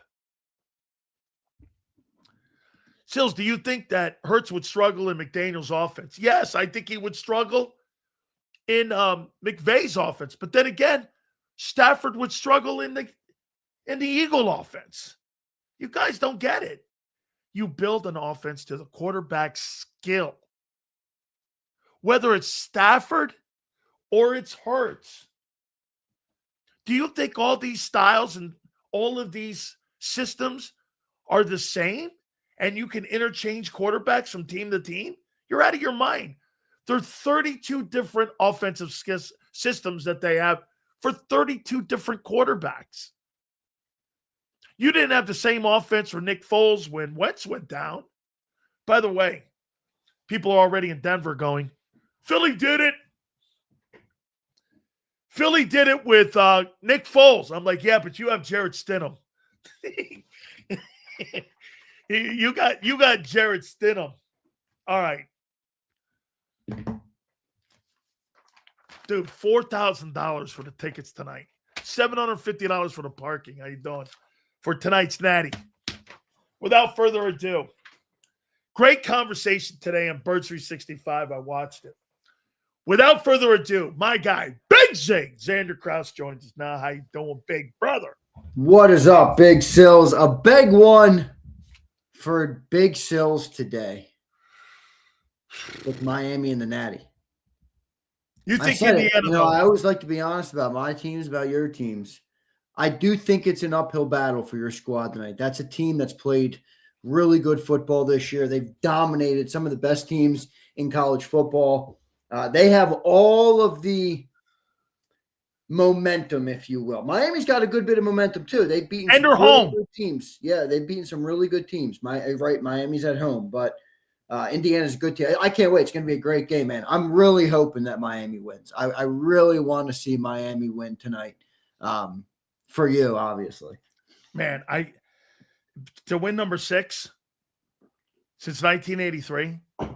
You know, everybody assumes our program's been around. Well, it has been around, but we haven't been good since since 83. Right. It's not that long compared to, I mean, the Bama was good in what, the 40s, the 50s, you know? And the 30s. I Yeah, mean, and the they've 30s. been good forever. I mean, they got like a bunch of national titles. So, all right, Z. So what is it? Here, I want to read you. Let me read some of these names here. Boy, I gotta be honest. I was surprised that you didn't jump on some of those stories that came out this weekend about this Eagle team. Oh AJ no, Brown wanted to be traded 3 times. The owner, the GM, and the coach are afraid to criticize Jalen Hurts. We hit that on Friday a little bit. Right now, guys, the big bad Eagles. The big bad Eagles, everybody. Winners of a Super Bowl, what? 340 days ago or whatever it was. Our best offensive candidate right now, Mike Kafka. Mike Kafka or Jim What is Bob going on in Cooter. this OC search? Mike Kafka and Jim Bob. And Josh Grizzard, who sucked. Sounds like in the guy Tampa. from Varsity Blues, dude. Dude, Josh Grizzard sucked in Tampa last year. I know. I don't know what's going on. Maybe nobody wants to coach this crappy offense. Or maybe people don't want to coach with the guardrails. Potentially. I mean, why wouldn't Mike McDaniel want to coach here? Oh, yeah. Well, he runs a different offense. I got a question for Nad, though, in the chat. Nad is one of our resident 49er fans. What did beating the Eagles, was that good enough that you get beat the shit out of by a division rival in the division? Like, I feel like they're satisfied because they knew they weren't winning it all this year. They were on and they knocked off the Eagles. I know they got clapped by a division rival. Was that good enough for them? I feel like they won a little bit of a pseudo Super Bowl for the Niner fans. I think it is. Here's why. I mean, you do agree that was a shell of a team, that what it was going into that. 100%. Seattle. Yeah, I'm not even criticizing them. I mean, they kind of showed that. Boy, missed opportunity. Yeah, we should have won that game. I mean, that team was not that good, but hey, that Seahawks team is playing good right now, man. I kind of have a different opinion though. I mean, I know that the Seahawks right now or the Rams feel like the team that's going to end up on top. Whoever wins is going to win the Super Bowl. I kind of feel like the Patriots have a really good chance. They do. I really like Drake May and I like Vrabel. I feel like they do have as good of a chance. It's going to be tough for them. If you especially if you have Stafford, I mean, 37, 38-year-old Stafford versus the youngster and Drake May, but I think it's going to be a great one. I'm excited for it. How about Milton Williams? 3 years he's played in 3 conference championships, and this is going to be his 3rd Super Bowl potentially if they beat Denver, which they should with Jared Stidham. This guy's going to be in another Super Bowl. He'll be in 3 Super Bowls in 4 years. Well, And he was a freak show on Sunday. Milton played great. Milton's a baller, man. I'm happy for him. He's a baller, absolutely. I was surprised. Very rarely those Sills does a guy like that get this huge deal on the open market and then live up to it and excel to it. Right. You bet, man. I mean, it's almost like a Bryce Huff deal, like a guy that was under the radar and gets it. But now Milton was a 3rd-round pick. He wasn't that bad. Bryce, I think, was undrafted. But so I mean, it's pretty awesome to see him live up to that and more. But was it just me or like were the playoff games? They were good, but there was Sills. We did it before. Xander gave me a number prior to going on the air. He goes, Sills, there were 20 turnovers in all of the divisional round games. I tried to look it up. That's one of the biggest numbers in the history of pro football. Dude, in divisional rounds with 20 turnovers.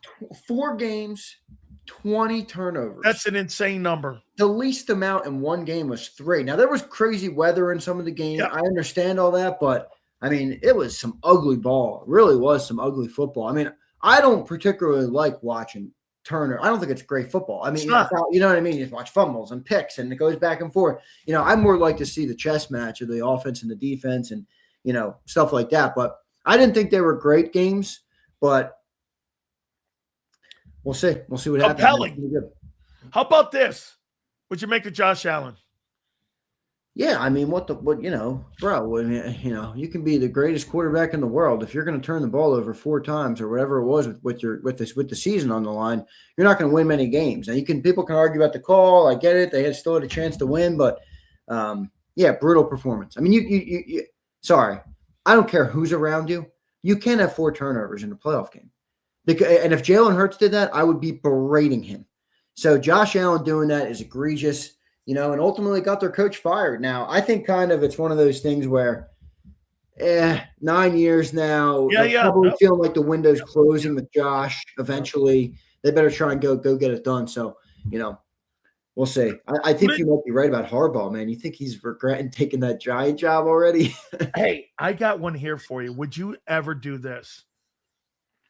In San Francisco, I'll give you 2-1 for Kyle Shanahan and put Kyle Shanahan in Buffalo with Josh Allen. Oh. Don Shula's been traded. John Gruden got traded. They're not going to trade him. Well, you mean you Kyle. can recover those Trey Lance trades that fell apart too for your football team. Why would the Niners do that?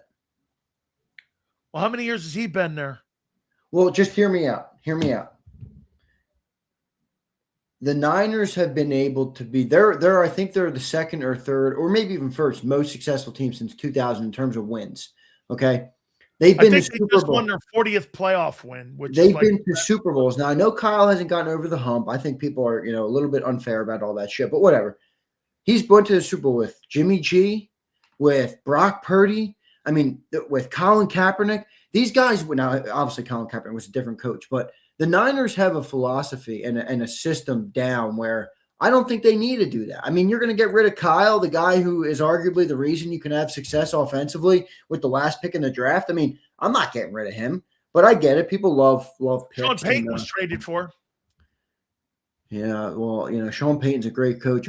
With all due respect, I don't think he's Kyle. I mean, Kyle Shanahan is. I know he's got his problems. It's not to say he's perfect, but when it comes to offensive football, I hear you. He is a fucking wizard. And the craziest part about him to me is you're running out of time with Allen now. Yeah, but my point isn't that why would Buffalo make the trade? My point is why would San Francisco make the trade? They would never make that trade. Okay. I wouldn't if I were them. John Harbaugh, 18 years, he ran out of steam there, they think. Tomlin ran out of steam. I think that how many years has Kyle Shanahan been there? 10? I don't know. Has it been that long already? I think it's 10 years he's been there. My question to you would be, where are they going?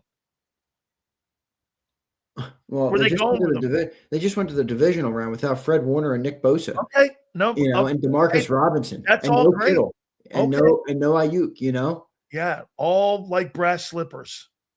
I get it, but I just think at the end of the day, I mean, if football is a game where you really can't look at one factor. I'm not saying Kyle has gotten it done, but all things considered, I think he's the least of their worries. I look at an organization. If you play owner for a second, let act like you're an owner. Everybody listen and put yourself in an owner's shoes. What is more important to have?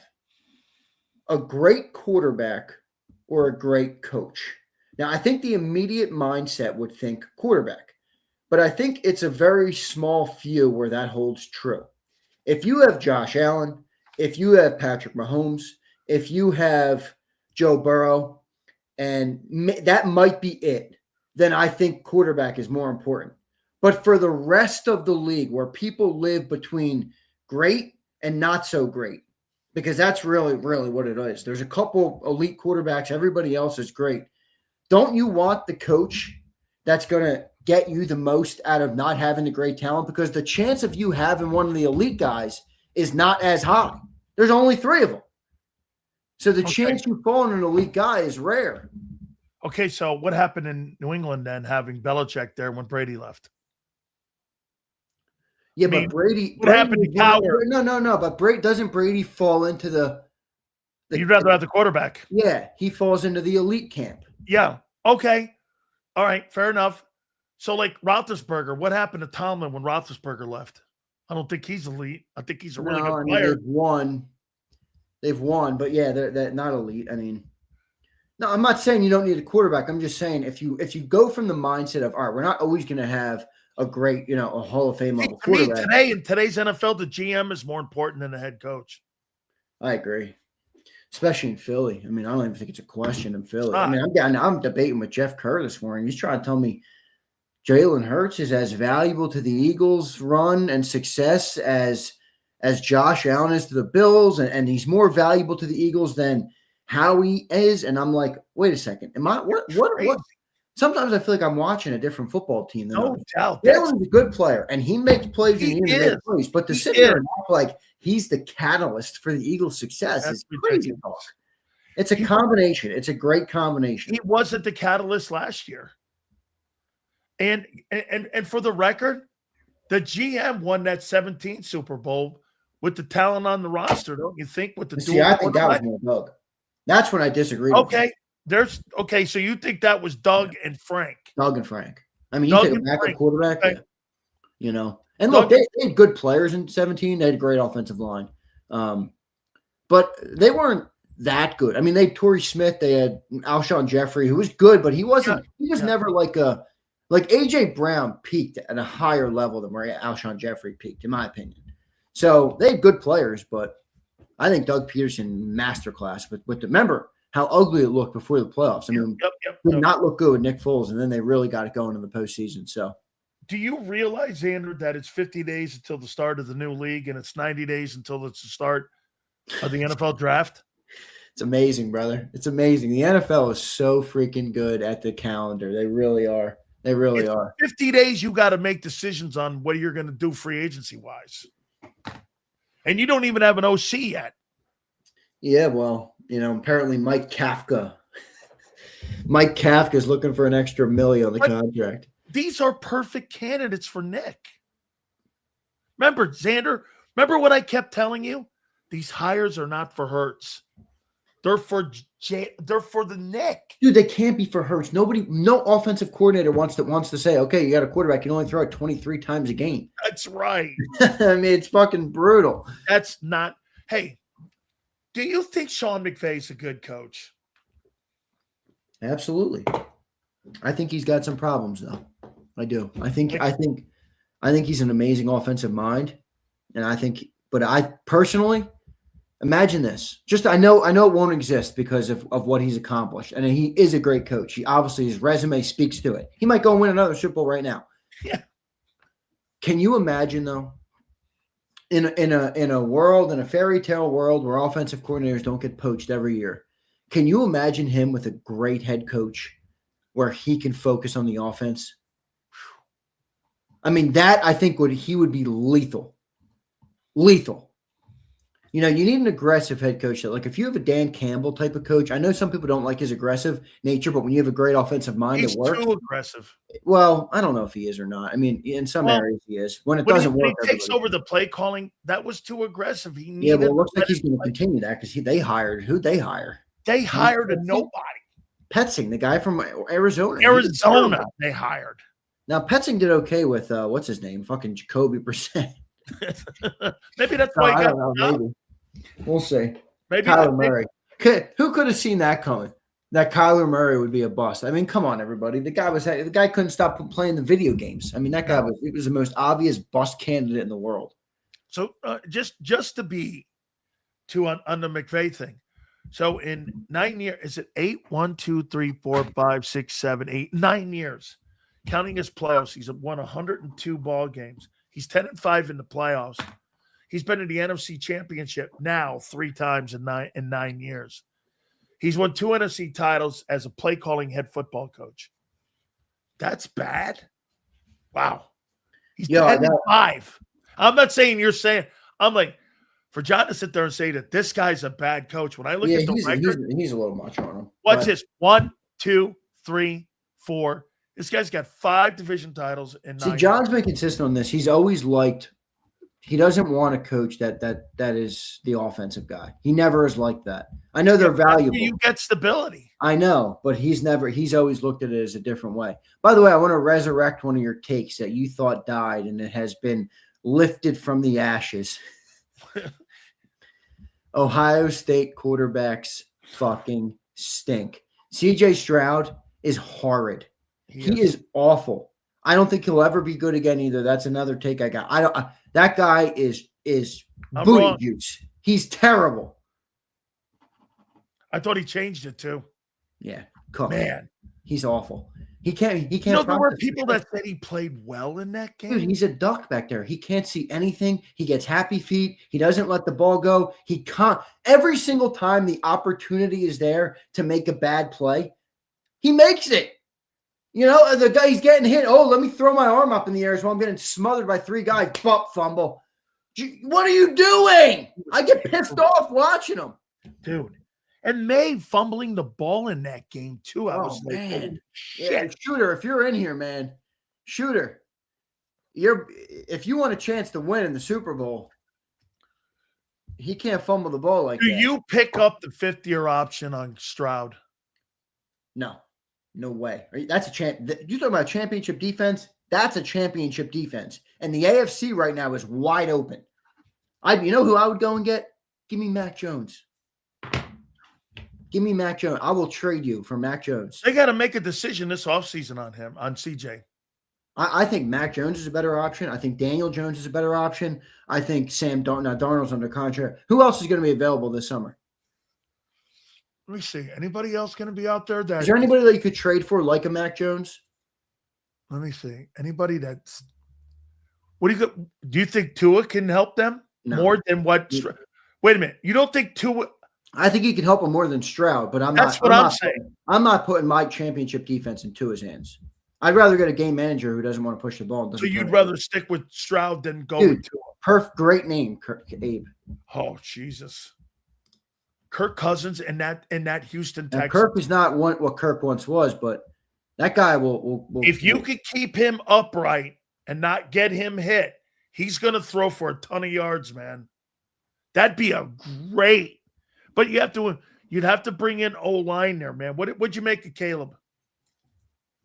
Bro, you know who he reminds me of? He reminds me of Favre in a way. You know why? Because the arm. And you look up and you went, he had 3 picks? Holy shit, I thought the guy played great. Yeah. And I was like, you're like this, and you're like, man, that run when he sprinted right and threw that ball in the corner of the end zone over his left shoulder, dropped it in the peach basket. I said this, I went, holy shit, this guy, Z, you've been saying it. This guy's gift of talent is freaking incredible. Dude, his arm is unfucking believable. It's unbelievable. But, I think you saw the inexperience there last night. Yeah. A couple moments there late in that game, obviously the overtime. I mean, just that's not a ball you want to push right there.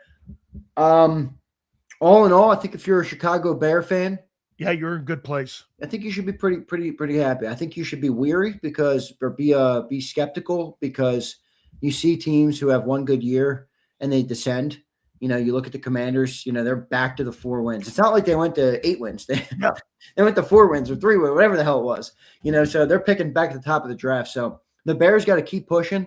If I'm that GM, I'm learning from the Commanders and I'm getting younger and I'm getting more talent. Okay. You don't need to go into this old guy. I said it last summer. It's not going to work in Washington. It's not going to work in Chicago. They should load up on draft picks. They should load up on young talent. They should look for players who maybe aren't going to get their second contract, sign some deals like Howie, and that Bears team will be in a good spot.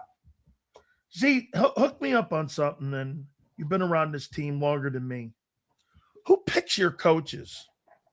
Who's picking this OC? Yeah, it's weird. I can tell you who picks the head coaches, but after that, it gets real muddy. Why? I'll tell you why. Why isn't there clarity in that? Because this is the Eagles organization way. This all started because it's a very interesting timeline. I can criticize Jeffrey Lurie for the way it is, but I also have a great understanding for why it got the way it is. He had Andy Reid, for a long time. Organization was in great hands. He never had to worry about shit. All right. Some shit, but he knew, I got a great coach who knows what he's doing. Taught me the blueprint, all these things. Never gets the job done. Ultimately, time runs out there. I get it. Change.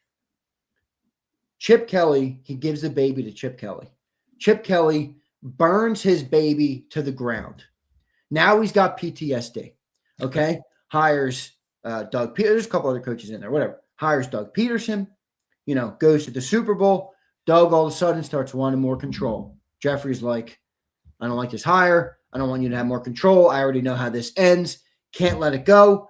Boom. Now we've reached the era where the Eagles, as me and you talked about, as you used to talk about when you first came on our network, the front office believes they're more responsible to the success of the team than the coaching staff. And while you could disagree with the logic or the thought process, the overwhelming evidence would bear them out to be correct. Okay, we have 2 Super Bowls with a different coach and a different quarterback. 50 and 18 in 4 years. Exactly. With a whole new regime coming in. So they're the way they are for that reason. Jeffrey Lurie hires Nick, and then it gets muddy because, did you see what happened on Friday? I mean, this I don't think as much as we talk about it, people can't understand how weird this Eagles PR staff is. Jeff McClain puts out, let me read you the exact tweet. I'm going to read you the exact tweet because you know how they are with paraphrasing. Good one. All right, let me find it. I'll read you the exact tweet from Jeff McClain. Here it is. Nick Sirianni will be a part of the OC search, but GM Howie Roseman will lead the process, and owner Jeffrey Lurie and his son, Julian, will be in interviews. Despite Roseman's vote of confidence, it's clear the Eagles know the head coach has had his knees cut out. That's Jeff McClain, who I think is the best remaining beat reporter outside of J-Mac. Yeah. All right. Then he has to follow up a couple hours later. Let me scroll back on his timeline and find it for you. And a PR got pissed because the owner got here it is. Ready? This is what he tweeted about. So here's the backwalk. 3:17. He tweeted the original tweet, and the clarification was tweeted at 7:45, 4.5 hours later. Some further clarification. Howie Roseman will, of course, help as a big resource in the Eagles OC search. But Nick Sirianni is technically leading the search and the interview process. No way. As stated, Sirianni, Roseman, Lurie, and his son Julian, and a few others will be in the interviews. Wait. Jeff, that's not what you tweeted. You tweeted that Nick is a part and Howie will lead the search. 4 hours go by, and now they're putting out a correction statement. They called Jeff McClain. They called the Inquirer. Of course they did. I believe the initial report from Jeff McClain. That's correct. Exactly right. That's correct. That's what I believe. Nick Sirianni doesn't. He doesn't have a say. He's not picking that. Now look, again, Xander, I think it's a lot like this. There's 10 names on here. Hey, Nick, who do you like on here? Exactly. They'll ask him. Yeah. They'll ask him what he thinks and if he's ever worked with him. But whether you're going to be looking at the list they put in front of you, it's a loaded deck. So why is that such a why is that such an important part of a process with them? Why does that? I mean, who cares if Nick picks it? Who cares? You're 50 and 18. If Howie picks it or you pick him, because why is that important for you to believe that Nick has a job? Jeffrey's baby got dropped on his head, dude. He doesn't want to give it to anybody else. That's it. That's the analogy. That's it. He revoked himself from control and let coaches have it. They burned the bridge. It's never getting resurrected. And then add into it, he's had the best GM and the most amount of success since he's taken it over. Why the fuck would he give it up? I completely agree. They're just giving it PR. They're just giving it a PR spin. That's right. Okay. It's not even about Nick. It is because he's the one who will accept it's the role. how they want it done. Yeah, but not all coaches will accept that role. But still. Xander, who's going to be the perfect OC for this team? And you and I are going to do this right now. No, watch. Forget the names. Okay. You know how the FBI profiles a serial killer? He looks at the guy's tendencies, his age, white male. They go through all the profiles. They don't know what his name is yet, right? This is what we're going to do. Who cares what the name is? We're going to pick the profile of what the next OC is. And you'll see if that guy they hire fits that profile. Okay, that's fine. Okay? Do you see the exercise we're doing here? I see the exercise. I just Watch. Okay. Did you hear? You didn't hear my analogy real quick before you start this morning because you were on the air. I think you started at 10, right? 10 a.m. Yeah. So I was on Xander time, and I'm talking like right now we got a 250,000 mile. You got your front fender is scraping on Broad Street. Your splitter broke off. The back bumper is damaged, dented, broken in half, and the car's Sounds at like the a shop right now. 73 Chevelle to me, baby. Okay. Car's at the shop right now, right? Yeah. Mechanic says, "No, you just need new tires." I'm like, wait a second. My car's about to break down, dude. What do you mean I just need new tires? That's what we're getting. We're getting new tires. Yeah, well, okay. You're gonna walk out of there. Them tires gonna be shiny bright. You're still gonna hear that bumper scraping on Broad Street. Right. It's a Band-Aid. You're still gonna hear that fucking bumper. Hey. And if you want to maybe throw some duct tape in there, maybe there's some duct tape on there. What's the most important asset that the new coordinator can have to this coaching staff? Most important asset for this coaching staff? I would say the ability to get the most out of Jalen Hurts. It's compatibility. It's being able to work with Nick. That's fifth on the list. Right. It's working with Nick. Do you not agree? If you can't, Kellen showed you, right? Yeah, but the reason I think you're wrong is this. I don't think the Eagles organization is stuck on Nick. I think they'll fire him. Are you under the impression then that they're going to give this next guy whatever he wants to do when he comes in? No, but I think the next guy is going to be – I think they're going to be less concerned with him, meshing with Nick and more concerned with, are you adding something of value to the offense? Because we don't really think – Why, because of I the don't think – failures? you also hear – so Jeff McClain had a podcast. I mean, he's been on fire. But they wanted to fire him after 23, which we all know. Yep. And at 24, after the 2-2 start, he was almost fired. That's what Jeff McClain reported. I saw that. So does that not tell the same year they went on to win the Super Bowl? Do you think that Super Bowl has earned Nick Sirianni a year dispensation card? No. Not even a year. That's what I'm saying. Because the owner thinks they're responsible. Why are people under this impression that Nick is a good coach if he almost was fired 12 months ago? I don't know if Nick's a good coach. My whole thing with Nick is, how can I know? Like, in my opinion, Eagles don't let you know. I know, but in my opinion, he's been pretty successful with Jalen Hurts and this team, man. Like, I know McVey is a great coach. I know Kyle's a great coach. I know these other guys. There's a lot of guys that are great coaches. So maybe we should give him more credit for being able to give him more credit for being able to work with the constrictions he has on him. Maybe. I mean, I don't know. Maybe. No. Yeah, I think that's where I'm going. I mean, I can't on one hand talk about the quarterback's limitations, and then on the other hand, berate the head coach who has a great record with him. Yeah, but when you say hire a guy that's going to get the best out of Jalen, they haven't done that in 4 years. Well, is that all on the coaches, or is that partly on the player? That's on Julian Lurie, and that's on the owner, and that's on Howie. I mean, if I hired you to do a talk show and you came to me the next day and said I snipped my vocal cords, well. Yeah, it's over. Hey, Sills, you can't dance. It's over. They don't want to run anymore, man. I mean, I don't know what you want from me. He ran more in 22. It's gone down every year since. Okay. So making the court, how about this? So is the next coordinator going to be the guy that's going to get the best out of Jalen Hurts with this version of Jalen Hurts?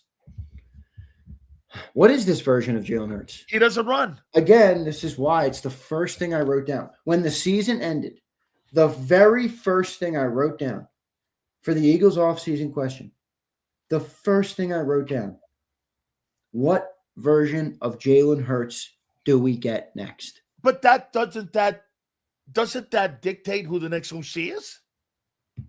We don't. I maybe. Well, shit. If the guy doesn't want to do this, and I hire a spread guy. Okay, let's run an exercise. Jalen Hurts is probably a top, I don't know, what, 15 quarterback in the NFL, Sure. top 12 to 15. Okay. Depends how we played that respected. If you even the playing field and no quarterback for this exercise has any ability to run, none of them, okay? You strictly win from throwing the ball inside the pocket. Where does Jalen Hurts rank? Top 20. 20? 20. Top Just 20. throwing? That's higher than I thought. I don't know if he'd be that high. Well, He's not a thrower. Remember when we do our exercises every week trying to find 10 quarterbacks? Yeah, but no, I understand that. But we also factor in that Jalen has a different ability to win games. He picks up first downs with his legs. He does things differently in the game that have made him a great player. Okay. If you take that away, I don't know. He's a pedestrian at best passer of the football. Let's do that exercise. He's not better than May. He's not better than Allen. Dolphins. There's one team. No, he's not better than Tua. From the pocket? Tua's not there. Oh, Tua's still there. Okay. He's not better than Tua. Jets. I'm assuming Rodgers is there, so he's not better than him, even at 42. No. He's not better than Lamar throwing the ball. He's not better than Burrow. People think on Lamar, but it's not. You're right. Cleveland Browns. Cleveland Browns. He's not better than Although Trevor. You could argue Deshaun Watson is better in the pocket, but whatever. Maybe. That's sad. He's not better than Trevor. You think he throws the ball better than Stroud? Yeah. After what I've seen recently from Stroud, that guy doesn't deserve a fucking lick of credit for anything. That guy's that might be a nice place for him one day to go, Jalen Hurts. Yeah, he's from Houston. Yep. Indianapolis Colts. I don't think he's better than Daniel Jones throwing the ball. No, I don't think so either. Titans. He's better. Broncos, no. Chargers, no. Chiefs, no. You think he throws the ball better than Geno? From the pocket? Gino's got a pretty good arm. But, yeah, I'll probably give Hurts the credit there. Okay, Raiders. Cowboys, no. You think he throws the ball better than Daniels? Jaden? No. No. No. You think he throws the ball better than Jackson Dart? Yes, I do. Okay, NYJ. Okay. This is crazy. You're onto something here. He's not better than Caleb. He doesn't throw the ball better than Love. He's better than the Viking guy. He stinks. Let's clarify. Carl says we're out of our mind. Carl, the exercise is if Jalen doesn't want to run anymore and he wants to be a pocket passer, yeah, where do we rank just throwing the ball? Because Jalen's a more top half quarterback when he uses his legs, like Correct. 22 and 23. Correct. That's correct. That's right. Vikings, JJ, yes. Golf, never. Carolina, shit, I'm not sure he throws the ball better than Bryce Young. No, Bryce Young's dude. If Bryce Young was 6'5", he'd be one of the best quarterbacks in the game. He'd be a top 5 guy. Yeah, he doesn't throw the ball better than Baker. I'm assuming no, he doesn't throw the ball better than Cousins. I don't even think he throws the ball better than Tyler Shuck from the pocket. No, Kellen Moore's offense here versus there tells you all you need to know. He doesn't throw the ball better than Darnold from the pocket. Stafford, Purdy, he throws it from Arizona. So here's the teams. Arizona, the Vikings, the Giants, the Titans, the Raiders, the Texans, the Browns, and the Jets. 1, 2, 3, 4, 5, 6, 7, 8. Only 8 teams. Probably a couple. In the league out of 32.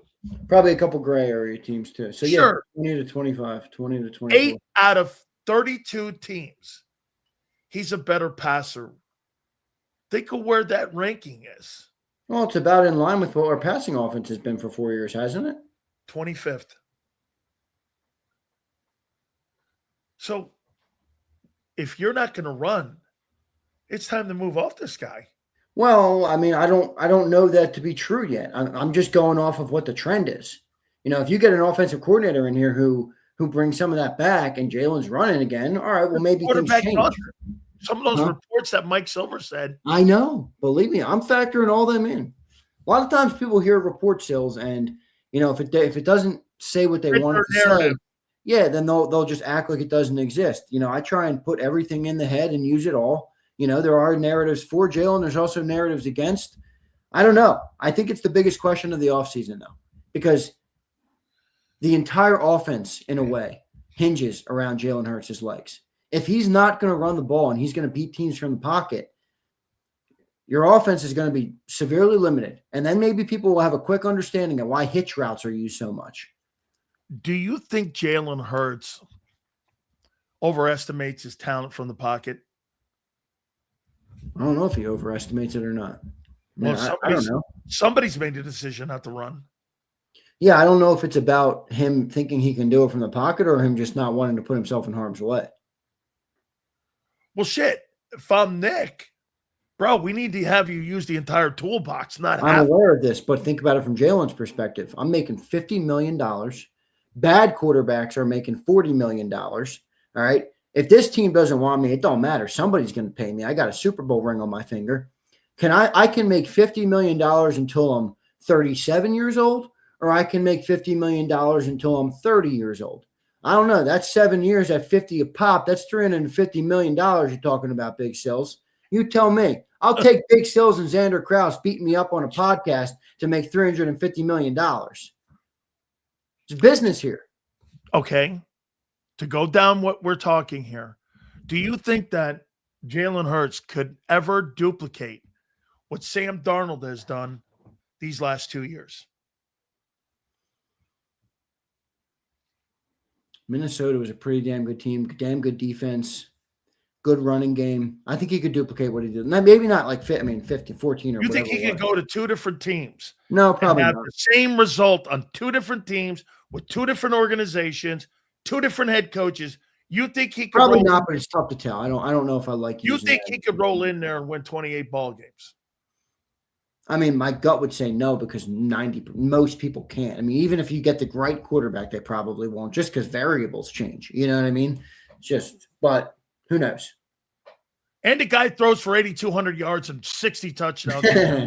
You're getting close to your Darnold narratives being good, being correct. I'm happy for him, man. I hope he gets the job done. Pretty cool. I know you are. Listen, if that guy if he hoists up the Lombardi Trophy, are you going to call him elite? No. Okay. That'd be like the Texans winning the bowl and calling him elite.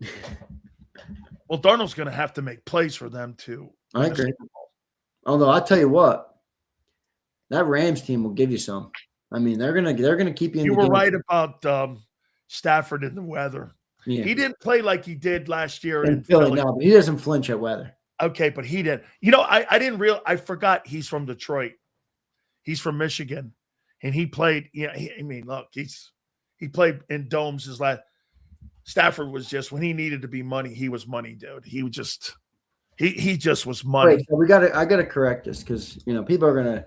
I love it. Still as I referenced this morning, I used the classic WWE heel turn. You might see a little of that this summer here on Jacob.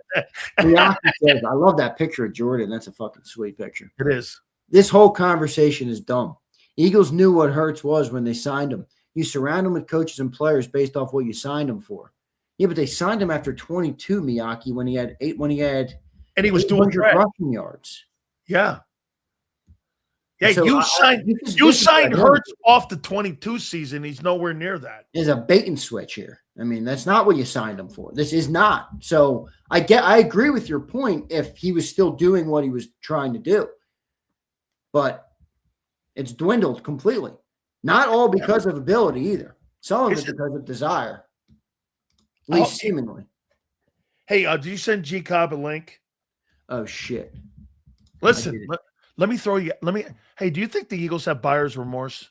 No, absolutely not. Jalen accomplished a major feat with Philadelphia. It's been very successful. No and way. It's been very successful. It has. Not going down that road. No. I'm just wondering what the future looks like.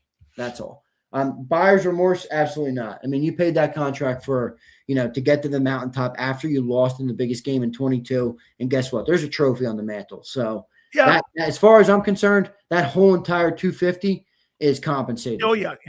If I told you that Carson Beck was worth it, Jalen Hurts is 10 times worth it. 100% Carson Beck was worth it. Now, by the way, real quick, I just thought about this with your football team, your favorite football team. You're now Mario Cristobal, okay, now has had a number 1 overall quarterback draft pick. And the very next year, he finds himself in the national championship game, the farthest Miami's gone in how long? When's the last time they played in a natty? 25 years. 2001, is that what it was? Yep, against Ohio State. He got beat. Ohio State. So don't look now, but it's not just this year for Miami where I know they didn't win it all last year. You forget what else he did. He recruited Justin Herbert. What do you mean? When he was at Oregon? Yeah, no, I'm talking about Miami though. I'm talking about strictly at Miami. I mean, he got a quarterback that went number 1 overall, which is no small feat, you know, and now he's in the natty. Pretty impressive run here. I mean, now you're starting to get those are the type of things that, you know, recruits care about, that legacy cares about with college coaches. You know, do you send guys to the pros? Are you going to put me in the league? I don't care if you can win 12 games in college with me. I want to go to the league. That's what I think Curt Cignetti's going to have to fight for too. He's going to need some players to get to the league, or else the best players will continue to go to the schools that put the most players in the league. But I do think it's changing. There was a time when I was at get this, Xander, we had Testaverde, Kelly, and Kozar. There were 3 number 1 draft choices, and they were backups. Kozar and Testaverde were backups. Vinny went number 1 overall. Kozar went number 10, and Kelly's a Hall of Famer. Those were all my teammates. Are you buddies with Testaverde now, or are you guys? Oh, yeah. Vinny, here's the thing about Vinny. Oh, my God, Vinny and I are like this. But you know what he doesn't do? Vinny is a non-Miami guy. Yeah, he don't want to be the spotlight. No shit talking. He's quiet. He's unassuming. Bro, you'd really like Vinny. Vinny's good people, man. He's from Elmhurst, New York. He's just a really super guy. All right, I got one here for you on Jalen. Wait, so was he your QB in 85 and 86, Testaverde? Yeah. Both years, right? Yeah. And Kozar was right before, and as I got there, he was in 84, and Jim had left in the 83 draft. Right. So, how long do you think this window is open? How long do you think this is going to continue with Hurts? Well, I think everything continues to fall back on that. 3 more years? 4 more years? It depends. I mean, what version of Jalen are we getting, you know, because he's been an amazing dual threat player. If he's not going to run anymore, I think the conversation drastically changes, you know, and it's not all have to do. I know everybody loves to look right at the OC. It's not all OC. You know, I mean, Jalen is a great player. He's not an easy player to scheme for if he's not going to run the football. All right. Struggles to go over the middle of the field, doesn't want to, you know, line up under center too much. They kind of had to beg him by all reports this year, as John told me. Not the easiest thing to scheme for. You know, he's not a progression reading type of guy. He's not going to drop back and be able to pick apart post snap what the defense is doing. So I think it changes the game a little bit, but we'll see. I think this is a crux year. I know people aren't ready to have that conversation yet, but I think it's a pretty crux year for both the coach and the quarterback. I mean, if this team falls flat next year, I don't think anybody's going to be out of the ball. I really don't. Yeah. Let's get to the supers. We got Gary Cobb in the green room right now. We're going to get to G Cobb here in a second. Here's Walkout. What's up, Bill? He says, you guys are the best. The Inquirer is reporting that filling the OC role has now been made more difficult with the Buffalo opening. What do you think? Dan is hope the Hurricanes win, and I hope the Hurricanes win. Walkout, I assume they're referring there to Brian Dable, who has connections, obviously, to Josh Allen. He had an MVP season with Dable as his OC. Probably makes Joe Brady available. Well, does Dable come the head coach and keep Joe Brady? Probably not, right? No, he'll be the play caller, like he was in New York. Right. So Brady would become available, okay? Yeah. By the way, I appreciate that. Thank you very much. Yeah, we're going to have a great Bill, thank you, brother. Here's Swoosh. He had an all-pro in 22. Are we sure that was the outlier? Every year since Hurts has criticized the play calling. That's a peak most QBs can't talk. Well, you're right. All pros impressive, but swoosh. You think every year can just be chalked up to play caller? No. I mean, Sam Darnold's got a different play caller every year. Baker Mayfield's got a different play caller every year. Look around the league, man. I mean, new play callers happen a lot. Darnold, I just told you, I gave you the example of Darnold. He's had 2 play callers like that in the last 2 years. And by the way, he's been a journeyman the last 5-6 years. Dude, maybe nobody's had more change than Baker. That's right. That's right. Absolutely, man. So I don't know. Here's Mr. Hill. Sil Z, I need your guys' help. I'm sick of this Jalen not running narrative. Is it Nicole Lynn? Is it him? Is Lurie paying him 50? Shouldn't he do whatever Lurie says? But wait, I think you guys think, and when we get JAKIB on, he'll tell you this too. When you have a running quarterback, these guys are not here for a long time. Bro, those pocket passers are 14, 15 years. I know, but here's the thing. Guys don't play long, Xander. I know, and Jalen's going into year 7. So when Jalen went in 22, I remember, all right, in 22 when Jalen had his great year and everybody said, who cares about the dual threat? Maximize them for when you have them, even if the window's not as long. Well, now you're much deeper into the window. The trend would indicate that the running is never going to return to what it once was. That's right. And everybody wants their cake and eats it too. They want the window to be 15 years. Well, this is part of having a dual threat. If they're going to put their body in harm's way, how long are they going to last? I don't know. We'll see, dude. I think it's a big crux point of the offseason is that question. What version of Jalen do you get in 2025? And I'm not talking about a skill set standpoint. I'm talking about, I am skill set, but I'm not talking about how he plays. I'm talking about what style of football is he playing? I'm going to ask you this here, and then I'm going to ask Gary Cobb this. Do you believe those reports that A.J. Brown wanted to be traded all year long? Yes, I do. 100%. When it looks like a duck, when it walks like a duck, when it talks like a duck, when it smells like a duck, guess what? It's a duck. All right. He was upset all year. He bitched all year. The body language was off all year. I think the lack of focus is what contributed to the drops and the big moments. He didn't want to be here anymore. A.J. Brown wants. You think that's what frustrated Nick in that game going down there, not just getting off the field and all that, that it got to that point where. I don't know. You got to be able to understand that. Most players in the game of football don't get all the glory for a Super Bowl. That doesn't mean they don't want one. They do want one. But there are other metrics that gauge a player's legacy and how they'll be remembered in the league. All right? Look at guys like Randy Moss. Look at guys like T.O. Yeah. Look at guys. There are guys out there that they don't care. I mean, do they want a Super Bowl? Absolutely. But A.J. Brown believes he's a Hall of Fame level player. Yep. He looks at the last 2 years and says, that's a blemish on my resume. You get Jason Cole on and you ask him, does A.J. Brown have a Hall of Fame resume? He's going to say, he had 1,000 yards in his 2 prime seasons. No. Yeah. Good player. That's what I think A.J. I just think he wants out. I think he wants to be more productive. I do. He's not going to be here in Philly, so maybe it's just not a fit anymore. By the way, real quick, that hit that Philly Godfather, it's now on Instagram up to 145. Oh, is it? I didn't even see it. Is it blowing up? I knew it was going to blow up. 145,000 views. I texted my editor. I said, yo, pull that clip. That thing's going to run. Hey, all right, we want to finish up the supers after Gary. We got a couple more here. Okay, hey, well, yeah, just pop back on after. We'll finish them up. All right, brother, appreciate you. All right, big bro. All right, I'll see you in a couple minutes here. My question is going to start off with Gary Cobb. Do you really believe that A.J. Brown wanted out of here? Who picks the OC? From Fox 29, our friend, Gary Cobb joins us now. God, there's a lot to go on, and especially one thing. If you watch San Francisco in that divisional round, boy, I'll tell you, Gary, if you're the Eagles, lost opportunity, no, after watching them just get their rear ends kicked. I know they wouldn't have played Seattle. They would have played Chicago, but, man, what a lost opportunity, don't you think, for the Philadelphia Eagles? Not taking care of business against the Niners? Without a doubt. I mean, looking at that game, and they came into the game. I mean, Kittle got hurt during the game. I mean, they basically had one weapon, and they utilized that one weapon to beat the Eagles. I mean, and that's why I was, I said last week about Vic.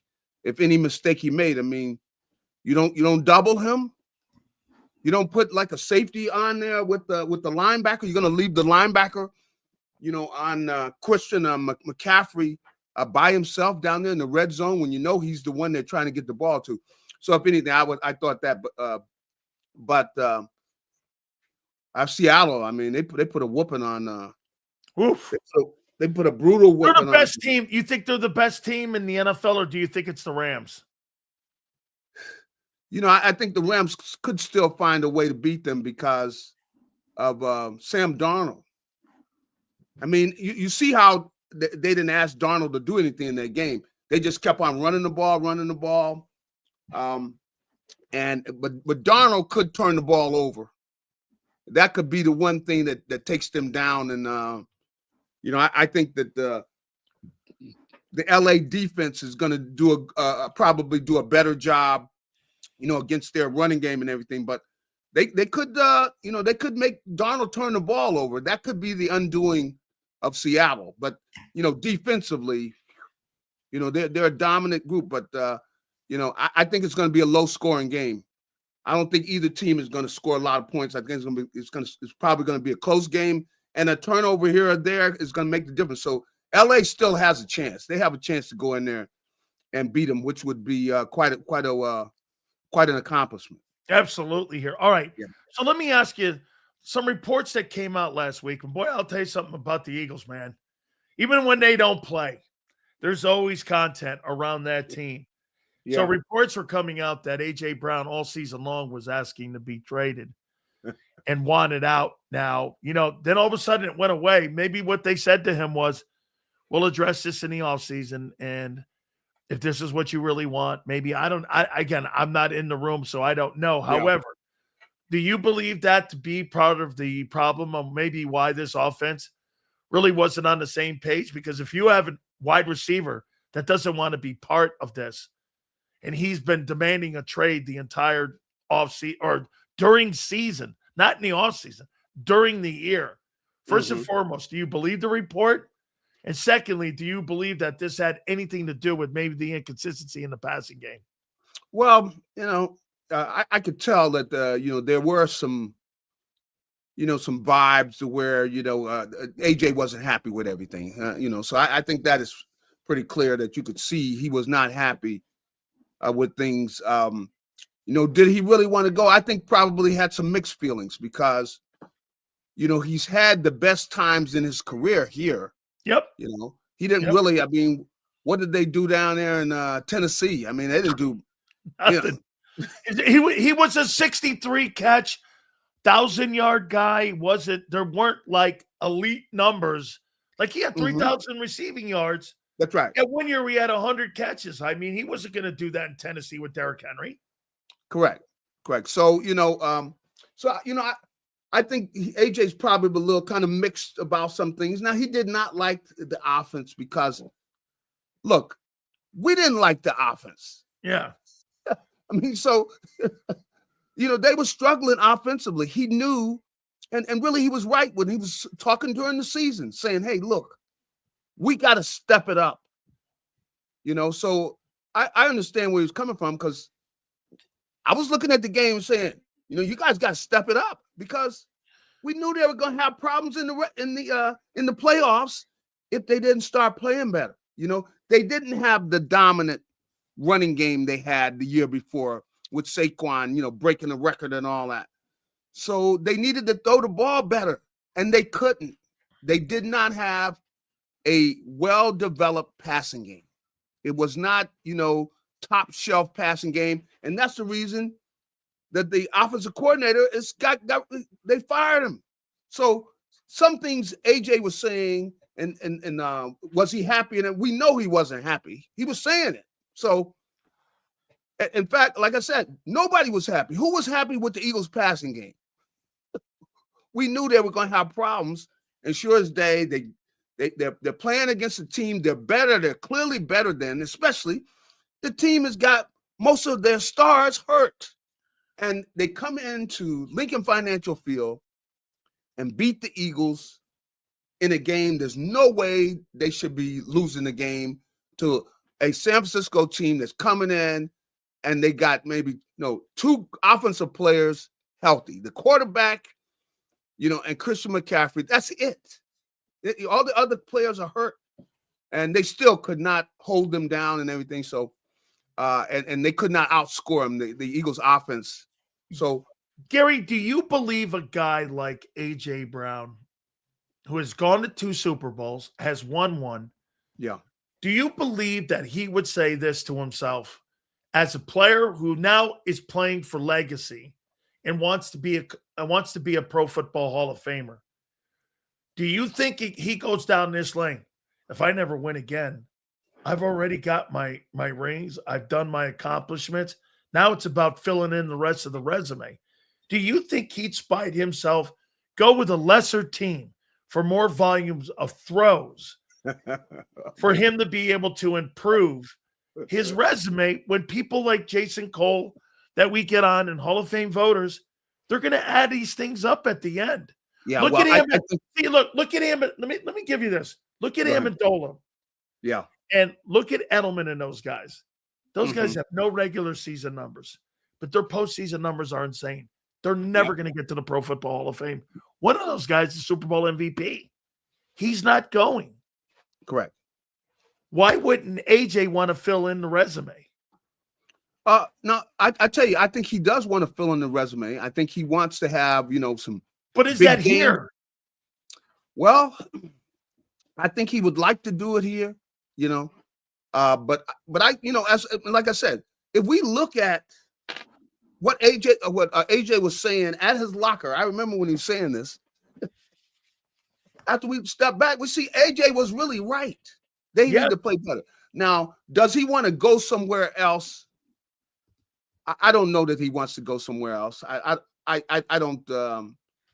I think he thinks he can have a lot of success here. I think. I can't really say that I know that he would like to go somewhere else. Maybe, but I don't think so. I think he really probably would know that he's got his best opportunity to do some of these things doing it here. When he goes some of these other places, there's no telling what he's going to go into. But really, looking in there and being able to read him, I don't know. But clearly he was not happy here last year. But I don't know that he really wanted to leave. But who knows? Maybe he does. But here, I'm gonna read this to you, and this blows up everyone's when people always bring up like the Super Bowl MVP stuff. Julian Edelman has won 3 Super Bowls. He's a Super Bowl he's won a Super Bowl MVP. He's got 3 rings, and he's got 6,800 yards and 36 touchdowns in the regular season. In the postseason, he's one of the most accomplished players. He's not going to Hall of Fame with 3 rings, a Super Bowl MVP. He's not going for one reason. He's got less than 7,000 yards receiving. Isn't that kind of where AJ is right now in his career? I've got my wins. I've got the hardware. I mean, Gary, if he went to the Arizona Cardinals and did what the receiver there did, and he ended up getting all those numbers, isn't that maybe what he's looking to do right now? Because it can't just be all about winning now for him.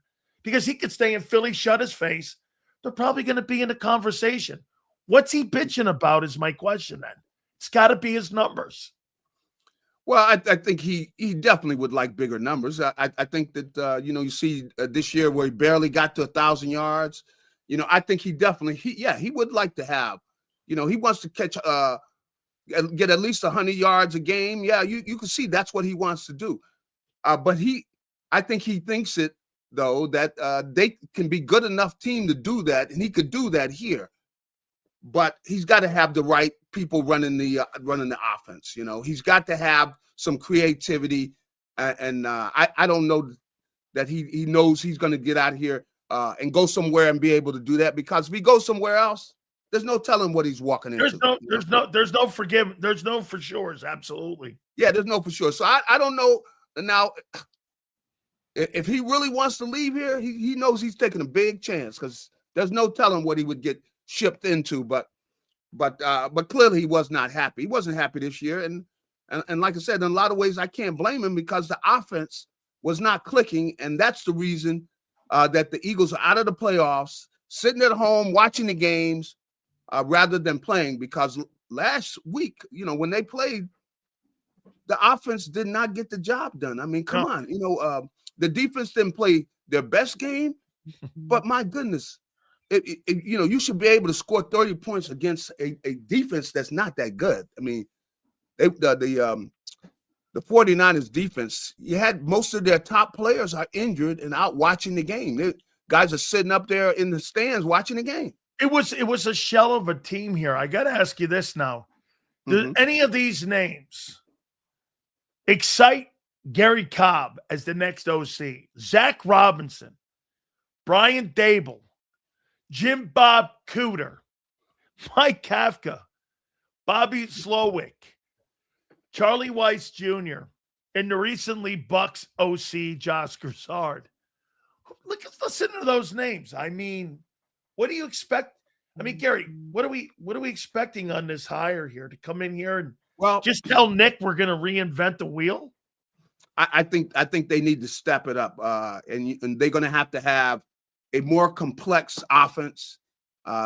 They probably going to give Jalen more opportunities, change plays at the line of scrimmage, be more aggressive, and I think they're going to want to be more aggressive. So, there's one of those guys was his former coach in college, and I think that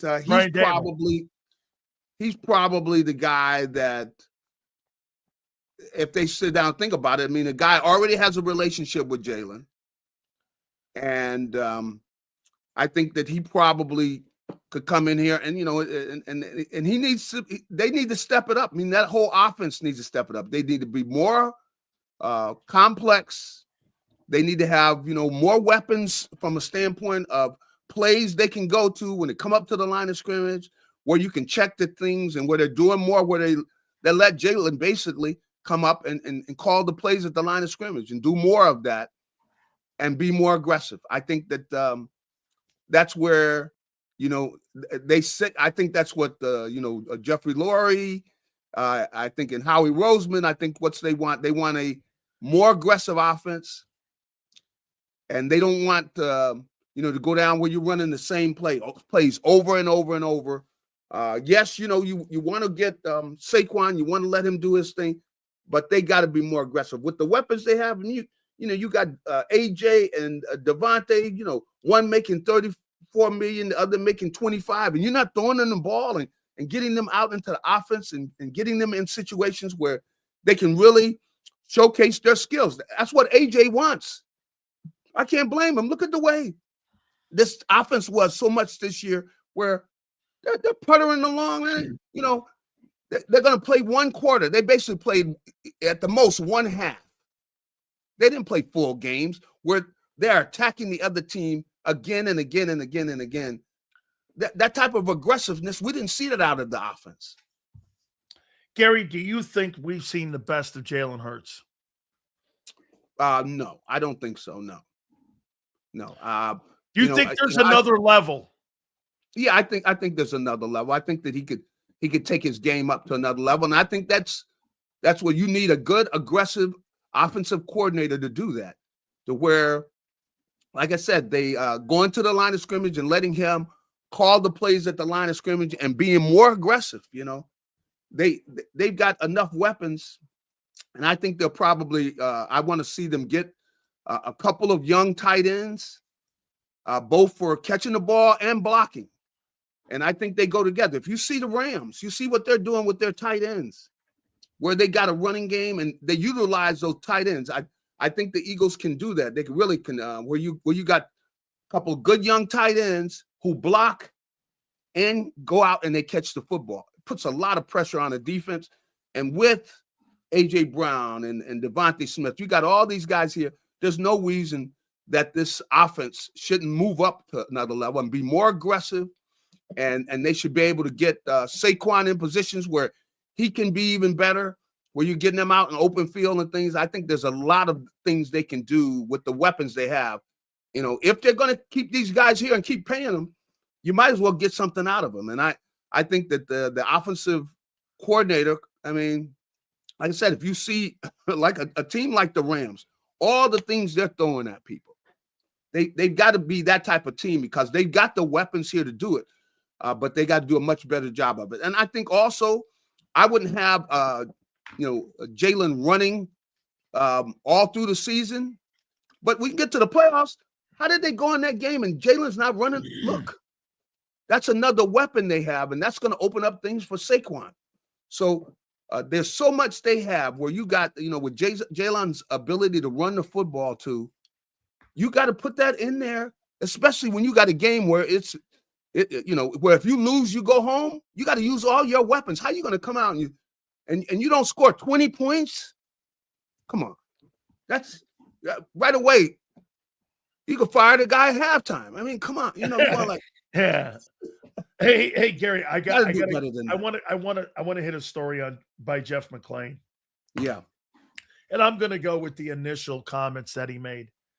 He said that everyone knows that Nick Sirianni was close to being fired after the 23 season. And he also said that he was close to being fired at the beginning of the 24 season, heading into the bye. This is Jeff McClain. Then he came back and he did the proverbial Bob Lang walk back because the Eagles didn't like what he said. But I'm going with the initial one. So, I mean, what's Nick Sirianni's role in this? I mean, you're hearing Jeff McClain put a story out that they were thinking of firing the guy. This guy just won a Super Bowl, and in 24, here we are again. We're talking about a guy, if he is in charge of picking this OC, maybe you don't think so. Mm-hmm. Who's picking this next OC? Is it the owner? Is it the GM? Is it Nick, in your opinion? Because if it's Nick, Gary, 2 years ago he fired Bryant, or he picked Bryant. He didn't like that. Kevin Patullo, if that's true, he hired him.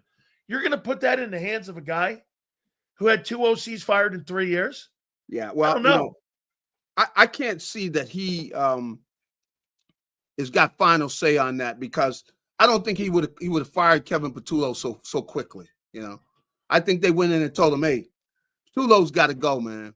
So I don't think he has final say. I think he has input, but I don't think he has final say. And I think that just from what we saw last year, he doesn't deserve final say. I mean, look at that offense. He was there, part of that offense. He's the one. So I'm sorry, he can't get final say. And I don't think he has final say. Jet sweeps with Dallas Goedert's not creative. Yeah, that's right. I mean, that's about the only thing they did show a little creativity with the way they used Dallas Goedert. They did in the red zone, and they did two things this year in offense. They put him under center, and they jet sweep Goddard. Outside of that, what else did they do? I guess Kevin Patullo, somehow, he was sitting at the house or something. And he had this revelation about Goddard, and that's it. I mean, nothing else. I don't see anything else he did from a creative standpoint. But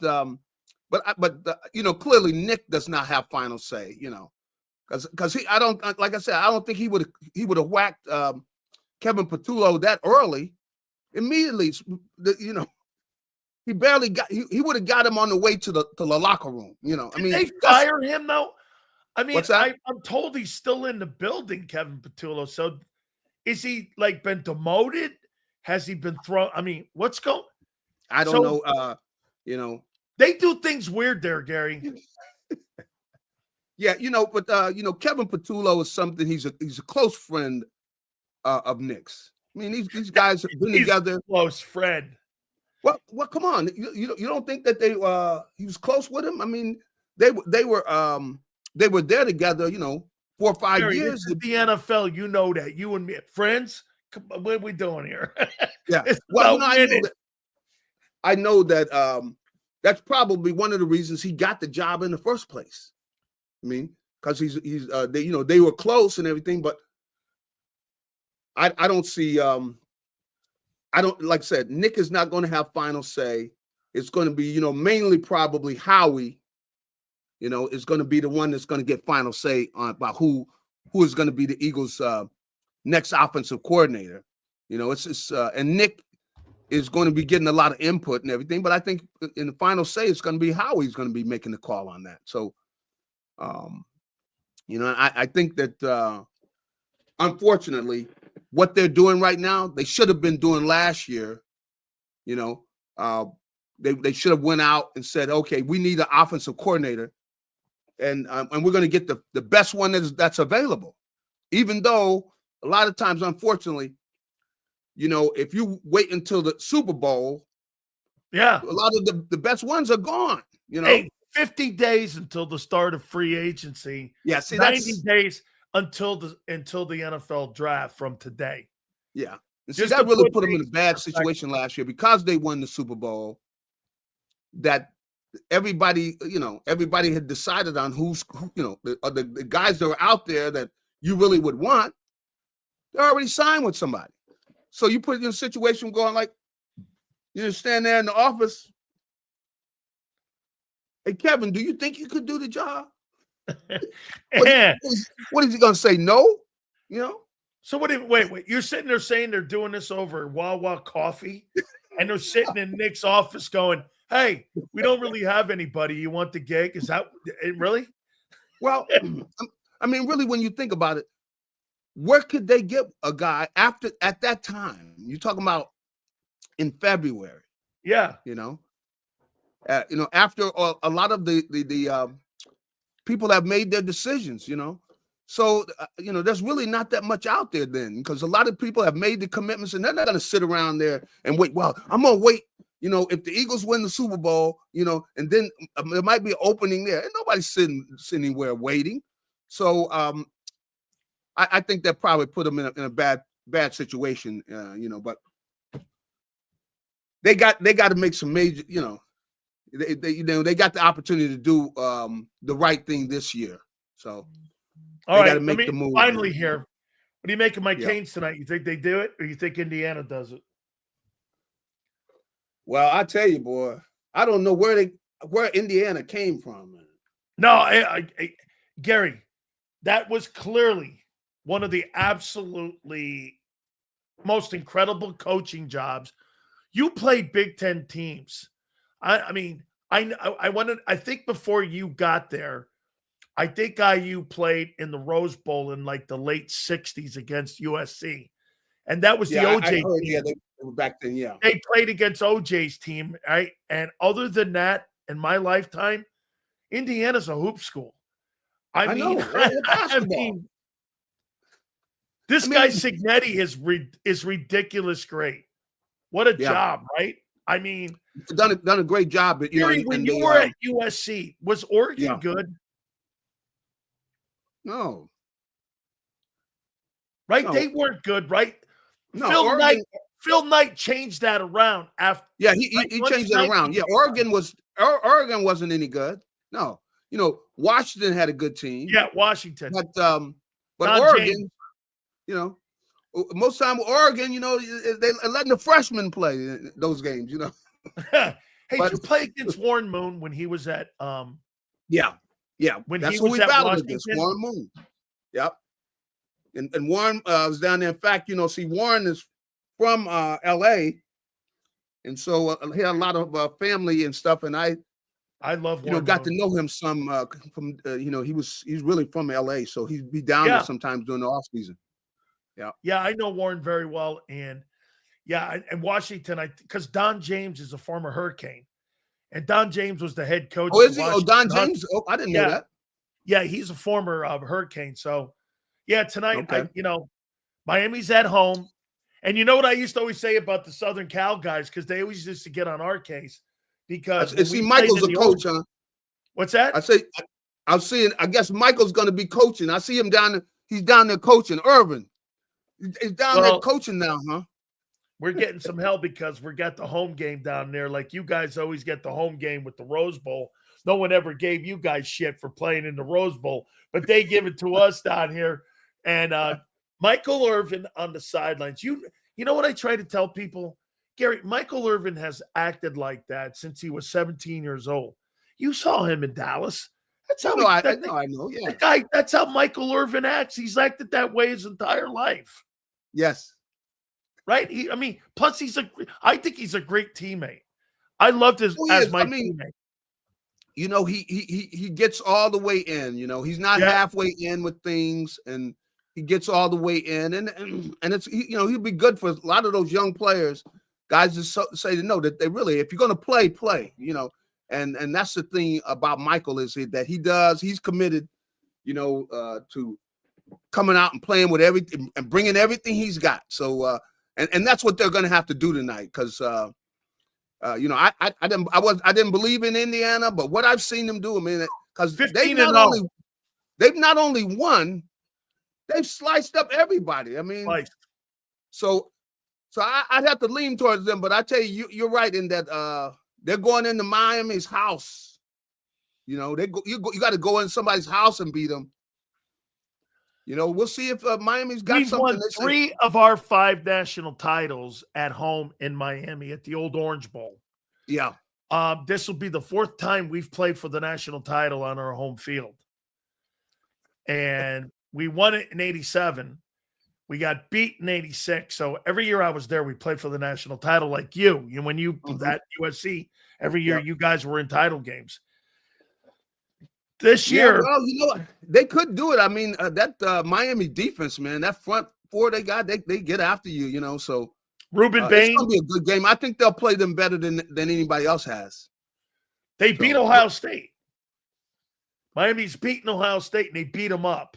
Yeah, you're right. That was impressive. They clearly can come in and be physical with Indiana, and because Indiana has, I've seen them they're running the ball on people and stuff. I thought, so we'll see. We'll see. I think it's going to be a close game. I don't think it's going to be that Indiana is going to win like they have been winning. I think Miami's going to play them tough. I have to ask you one. I'm going to sneak this in. What were Woody Hayes' teams like? Jack Tatum was there. He's one of my favorite players. When Jack was alive, I met him. Yeah. God rest George Atkinson, who just passed away. Hey, Gary. So when I was on the air at KBR out in San Francisco, Tatum came in, and George knew, because I worked with the Raiders. George knew that Jack Tatum. So Tatum sits down and he goes just like this. He's sitting in front of me, and I'm sitting here as a host. And there's Jack Tatum, and I'm like, God, hey, there's the assassin, man. He played on them Ohio State teams, man. And boy, what were those Ohio State teams like with Woody when he was still the head coach? Physical? They were physical, man. They were physical, and those Raider teams, man. Those Raiders, man. Those guys were from another planet. Ted Hendricks. Oh man, they were one of a kind, man. They really did not stress anything but be ready to play game time and everything, and they were a different crew.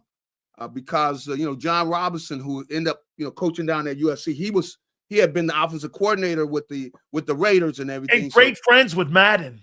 Yeah, that's right. They're really close friends. They were really close friends. Yeah. So but man, if you were coming across that middle with that secondary they had, you had to already have your funeral stuff already planned. Pat Toomey. Hey. All them guys that played on that team, that secondary separated them, man. John Madden told me years ago he had 2 rules for the Raiders. Show up on time and play like hell. The rest of it, no matter what it was, show up on time and play like hell. Yeah, right? You're right. Rod Martin, who I played with at USC. Guy. Yeah, he was up there, and so he had a great career up there.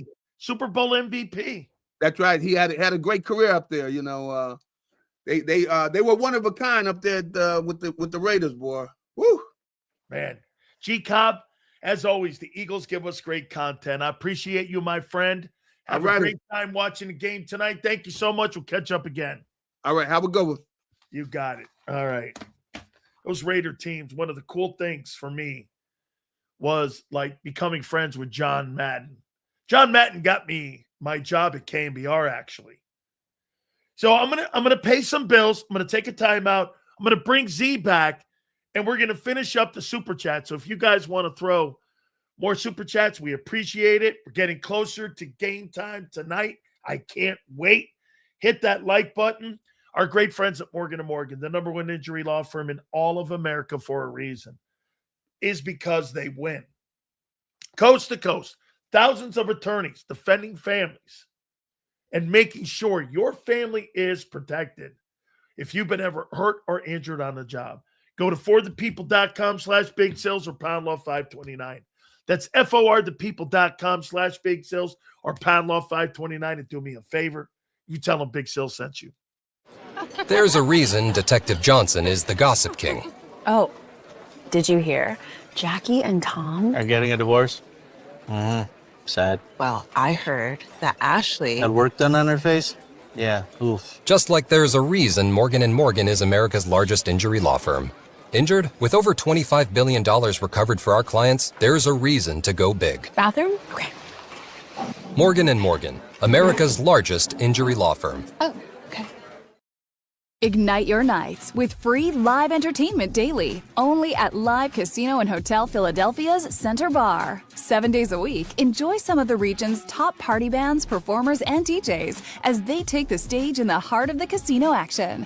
Great cocktails, live music, and lively moments. It's all happening at Center Bar at Live Casino and Hotel Philadelphia. Visit livecasinophilly.com for more details and the complete list of upcoming events. Must be 21 or older. Gambling problem? Call 1-800-GAMBLER.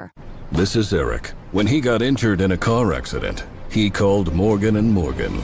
He not only gets a lawyer, he gets trial lawyers like Sam and Jessica, who are in it to win it. He gets his own investigators with briefcases, leather ones. And if you ever have questions, our customer service folks keep things rolling. Injured? We're your army. Morgan & Morgan, America's largest injury law firm. Welcome to the Jet Setters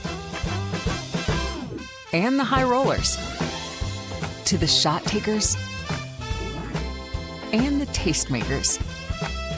Welcome to the Viewfinders, the Thrill Seekers, and the Night Owls. Welcome to everything you could possibly want on one 5-mile island. Welcome to the Wildwoods. Book your stay today. In our hometown, we all look out for each other. We go the extra mile to lend a helping hand. We step up to keep our communities going strong. And at Independence Blue Cross, we're here to keep you going strong. We've been deeply rooted in our communities for more than 85 years. And that connection to members has earned us our spot as the #1 health insurer in the region. So while you look out for your neighbors, know IBX is always looking out for you.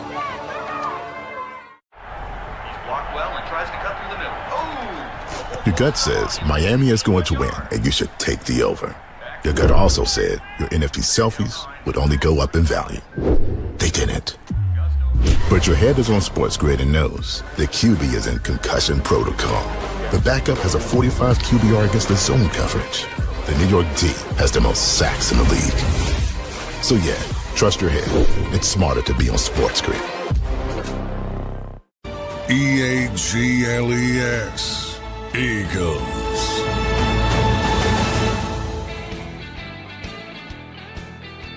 Is this correct? Jeff Hafley, the former BC guy, is he going to become the next Miami Dolphins head coach? We have completed a second interview with Jeff Hafley for our head coaching position. I don't see anything on here yet where that's been confirmed yet, that he's the next head football coach. Adam Schefter says, let me make sure this is the real Adam, because I know there's an account out there. Yeah. Dolphins are hiring former Packer defensive coordinator Jeff Hafley as their head coach. Hafley completed a second interview with the team today and will be their next head football coach. Wow. I mean,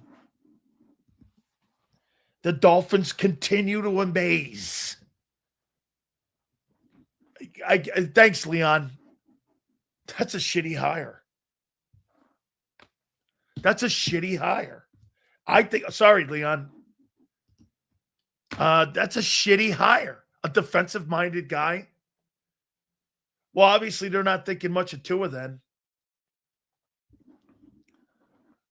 I mean, how is that a good hire? Obviously, then you're moving off of Tua. And where are you going? That's Stephen Ross. No, I expect that. It's a cheap hire. You think that guy's going to get like major bucks? Exactly. That means Tua's gone. Tua's done. Based on what great hire? How is that a great hire? Where are you going with your quarterback? So you hire the head coach, and the head coach is going to do what? Who's the general manager? That guy will be fired in 18 months because they don't have a quarterback. You got to be kidding me. Jeff Hafley is the new head football coach. I mean, and the Lions are picking this Pensing kid from the Arizona Cardinals because they're not giving him total autonomy. In Detroit. Jesus criminy. Jeff Hafley, he bombed at BC. He's been okay, but it was the addition of Parsons in them. Look, I think he's not a bad D coordinator. Robert Saleh's better. I think Robert Saleh's a better coach. All right. So the Dolphin job is now filled. Jeff Hafley. Okay. We got a bunch of supers we're going to get to. Guys, we appreciate it. Please hit the like button. Big Z's going to come back and we're going to read these. Thank you guys so much here on this Monday. Big Z, what are you making a hire? I kind of like Jeff Hafley. I just don't know if I like it in Miami. Not the route I thought they were going to go, but no effect to the Eagles. That's all I care about. I don't think the Eagles were in play on him. So, but we'll see. We'll see. I mean, what is it? I mean, I would have taken Robert Saleh over that guy. I think Robert Saleh's here. Do you really think anybody's going to go into New York and be a good coach in New York with the Jets? No, but I'll say this about Hafley. I mean, there's always a name that people don't expect to get a job, and sometimes they turn out to be better. Like, I get he's not the name, but sometimes the names are not the names you want. I mean, how many times? Harbaugh wasn't really John Harbaugh wasn't really liked that much in the hire in Baltimore. You know who else wasn't? Andy Reid wasn't. You know who else wasn't? Doug Peterson wasn't. You know who else wasn't? Nick Sirianni wasn't. So that's the Eagles' way of doing business. I'm used to kind of the outside hire. I don't think it's a bad. I mean, let's say I like Jeff Hafley. I think he's done a pretty good job with that Packer defense. So I just don't think that's what they need. I don't think he's a bad coach either. But yeah, I kind of agree with that. All right, let's rattle through these. I only got a little. All bit. right, man. Kimberly says, "Got my Jerome jersey on for tonight. Go Canes! Love it." Kimberly, I'd love to rock some Canes merch, but it's like Sileo. No. It'll after the listen. I don't have any. I know. It takes to the national. Mario. No. Mario didn't want to send anything and jinx it. I don't have. Look, I'm wearing the same old shit I've had for 2 years. I told them I need new gear. And it's only been a week. They've been in the natty. Now it's like the big excuse. I mean, I've been asking for this gear for 3 years. William says, Allen's issue isn't arm talent. It's the mental part. Having A.J. Brown wouldn't help. He had Diggs. He had talent over the years. You got to have a team. The Bills have been the Bills in perpetuity, same as Bengals. Stop re-signing. Are you under the impression the Bills are a good team? Or are you under the impression that Josh Allen's not a good quarterback would be a better? Yeah, I mean, listen, I agree 1,000%. You can't have 4 turnovers in a divisional game. He doesn't get off the hook for that. There's no question. But, Xander, they were in overtime with a chance to win that game, even with the mistakes that he made on the road. True. We're not talking about getting blown out here. Fair enough. William, thanks. Leon says, breaking, Kansas City bringing back Eric Bieniemy as their OC. Well, that makes sense. Andy likes him. Yeah. I don't know. I'm not a big fan of like when you struggle, you go backwards. Yeah, I don't think Eric Bieniemy is a very good That'll coordinator. evolve, but we'll see. Here's Mikey Shreds. Then Jalen must perform. He can perform and win in the pocket and be a 14-year guy. He doesn't realize that he is not good in the pocket. Delusional. Do you, Xander, do you think there's a portion of the fan base that believes that Jalen Hurts can run Matthew Stafford's offense? Yes. A big portion. Where are they getting that from? I don't know. Based on what? Or is it they're guessing, well, right? They're loyal to Jalen Hurts. They refuse to accept a narrative that Jalen can't do something because so many times they've heard that Jalen can't do things. And one of them being from you, he'll never win a Super Bowl. And then he's proven it. Now, I'm not saying that it means he can do anything, but I think that gives people a sense of every time someone says Jalen can't do something, he proves them wrong. Okay. That's where it comes from. I don't agree with it, but. Well, if they did believe that, why don't they throw the ball 500-600 times a year? Those are questions that, answer themselves. All right. We got Bone says, I'm rooting for the U tonight. Give them hell. Let's go, Bonehead. Here's John. You better get a college OC or you'll see bottom 10. What do you make of this Charlie Weiss Jr. potential that you all right? No, I don't mind it. We'll see. I've never been against, looking for the name that not everybody knows yet. So I don't have a problem with that. I think it's an optics thing that they won't do it. As John was talking about this morning, like they're going to hire a guy with no NFL experience after what happened this year. It's not going to go over well. You know what, though? You know why this Charlie Weiss Jr. thing is he was schooled by Kiffin. And, he worked with Lane. Maybe that's the kind of coordinator Jalen needs. Is not a pro guy. Maybe. Well, that's kind of what John is saying. Go to the college level, and bring in college. John 7704 is saying. Here's Sabatu. I know you got that one. All right, we got them all.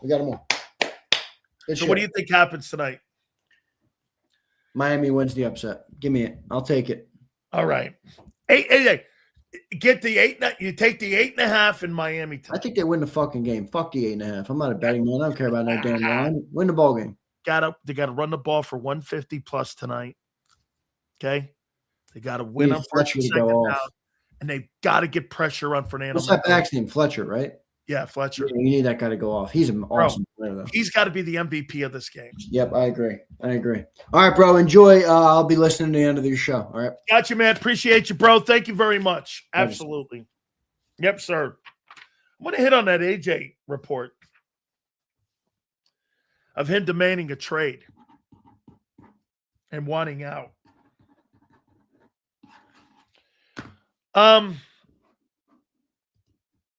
Hey, Pete, maybe a college coach and a college OC would be a better fit for Jalen Hurts. Charlie Weiss Jr. will be a perfect hire because the NFL game is going more towards college. That would benefit Hurts as well. I happen to agree with that. Okay? It's easier to blame Nick for Jalen's failures, but won't give any credit when he steers the ship. Cobb just explained that Hurts has not reached his potential and needs an OC that can help him. Well, then why haven't they hired it, Big Red? I mean, Kellen Moore when they hired Kellen Moore, they tried the spreads. They tried the motion. He struggled. He turned the ball over. You guys seemingly forget. You forget they tried it last year in the first 4. And when it didn't pan out, they reverted to the run game. Hey, Sills, EA Sports, it's in the game. Thank you. By the way, I think I'm in some of those old school EA Sports games. I think I'm in there. I think I'm in like the first one, the first couple ones. Never got a dime for it either. Name, image, and likeness. They were able to use ours for all those college videos back in the day. We never got a cent for that. Says we got Senior Bowl in 10 days. That's usually they have 2 days during the week. Then they play the game on Saturday. It's a great environment there in Mobile. someone that has a good feel for play calling plays, then shit hits the fan like on 4th and 11, you know what to call. Well, yeah, that's what Kellen, that's the one thing that I thought Forrest that Kellen did a year ago. They may have gone to that run game offense, but the one thing that they were able to do is in-game situational play calling because he had experience with those 2 number 1 offenses that he had.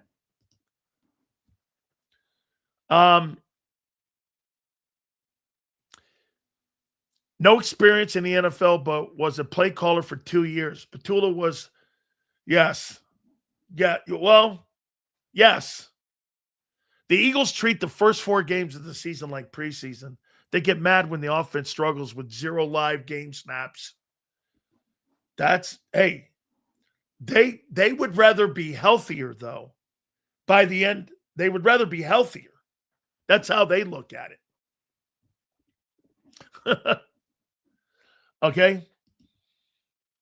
Facts. At least that's what Moore got out of that offense in 2024.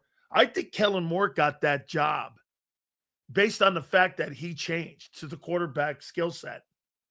Remember, Kellen Moore changed to Jalen and to what Hurts could do.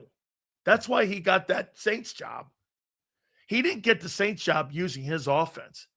He got the Saints job figuring out an offense to fit what the offense needed.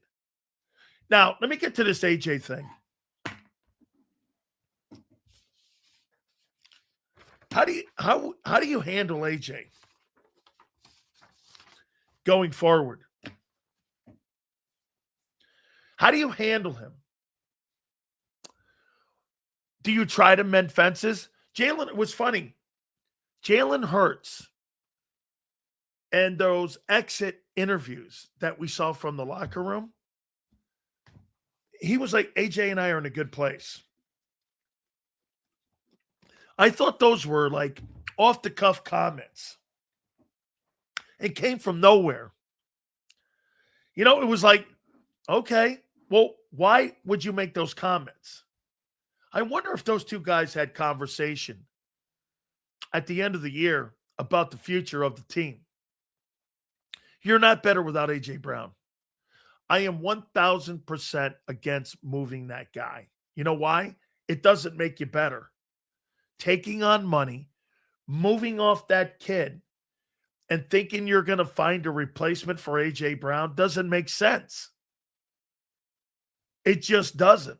However, I think it does throw some shade on the entire organization. Why would A.J., coming off a Super Bowl run, a football team that won 11 games this year, and this is your low bar, has been 11-6 every year. Those are fantastic. Your bad years are playoff and division wins and winning divisions. That's quite a low bar. In some places, that's an exceptional high bar.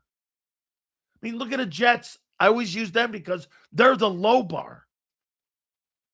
So my point would be, what would propel him to not want to be a Philadelphia Eagle? Seals, he doesn't want to be here. Why? I don't think there's anything wrong with wanting to improve your resume for one day potentially being thought of as a Hall of Fame player. I don't think there's anything wrong with that. I have no problem with that mentality. I mean, dude, if you want to be the best player you could possibly be and give you a shot to get to Canton, these players want it all. They want to win. They want to be a Hall of Famer. Every guy, when you're a kid, you grow up, you want that. You want to win and you want to be a Hall of Famer. In that order. Nobody goes into the league going, I want to be a Hall of Famer and then win. You want to win. And then when you got the ring, you want to be a Hall of Famer. Dude, this is how, again, for me, I got to Miami. I wanted to be a starter. When I became a starter, I wanted to be an All-American. I worked so hard to be an All-American, and I became one. I wanted to be an All-American football player ever since I was in high school. Then I wanted to get drafted. Having goals, there's nothing wrong with it. Now, those guys are talking about even bigger and loftier goals, like Hall of Fame, Super Bowl champion, Super Bowl MVP. That's unimaginable stuff being obtained and achieved by guys. Hey, and listen, I know some of you think that I look at that MVP that he won as a Super Bowl MVP as a quarterback, Jalen Hurts. That's a tremendous accomplishment. I mean, there's only been 59 guys. Some have won multiple. Brady's won multiple. Montana's won multiple. Eli's won multiple. So there's probably 50 dudes that have that distinction on being an MVP. It's a big deal. I don't know, man. I think we are in between the end of the Jalen Nick era and at the doorstep of another. And you got dual threat isn't forever. It isn't forever. Be interesting to see who they hire and if they draft a quarterback again like 20. There's rumors out there, according to The Athletic, they're talking about potentially drafting a quarterback in this upcoming draft. I don't really think there's a great quarterback in this class. Okay? 47, thank you, my friend. I thought they were around 50. Trade AJ for Allen? Yeah, that won't happen. You couldn't trade for Josh Allen. You'd have to spend 5 first-round picks to get him. Hurts is an enigma and has great games and has great games and games where he's just there going through the motions. He does. He's not consistent. Dude, I think Josh Allen showed you it's hard to be consistent on a week-to-week basis. Allen does not want out of Buffalo. That's not true.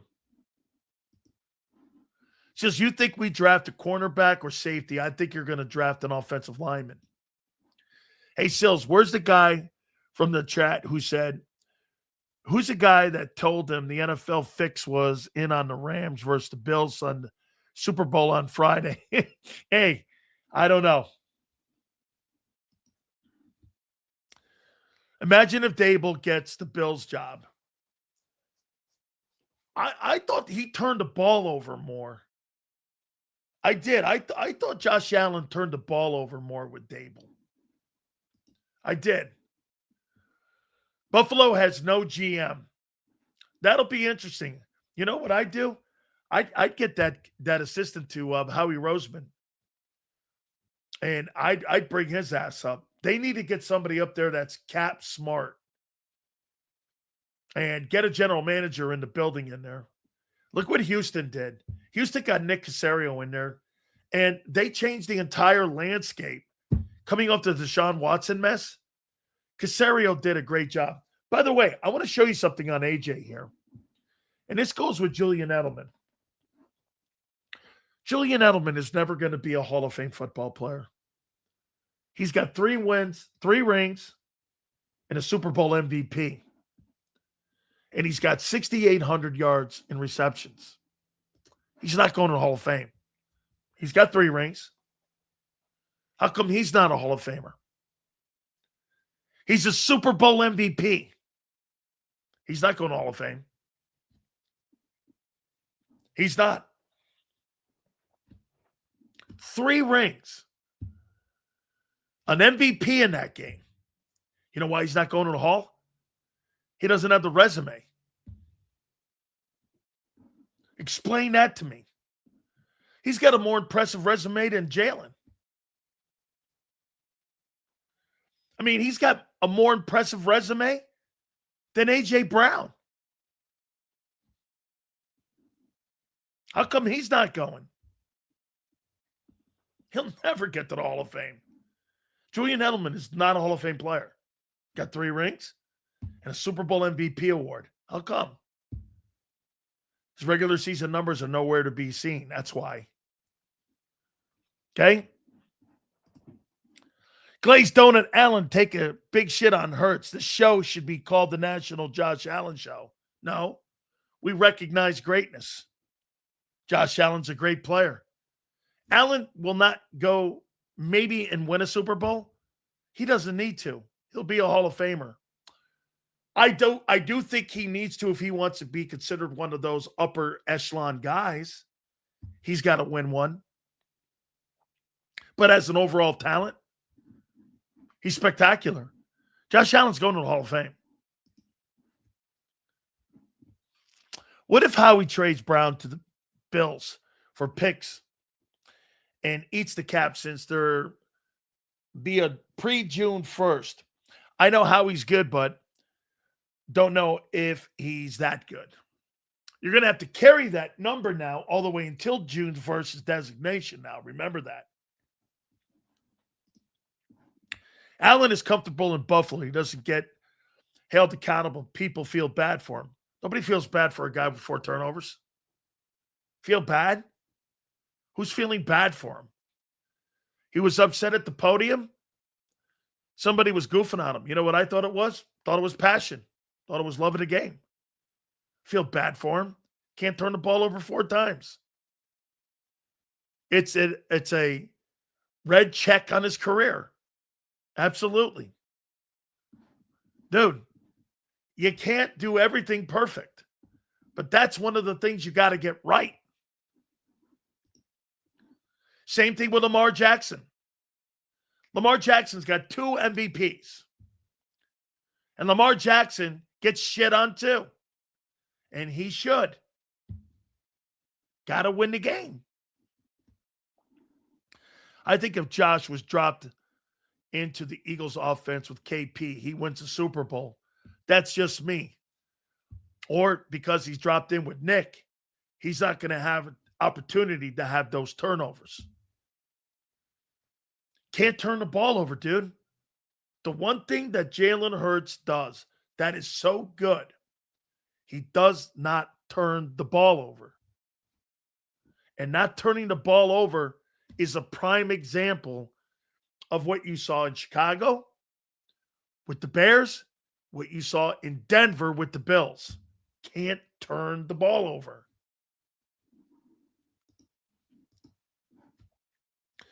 I choose Eli over Phillip Rivers any day, not me.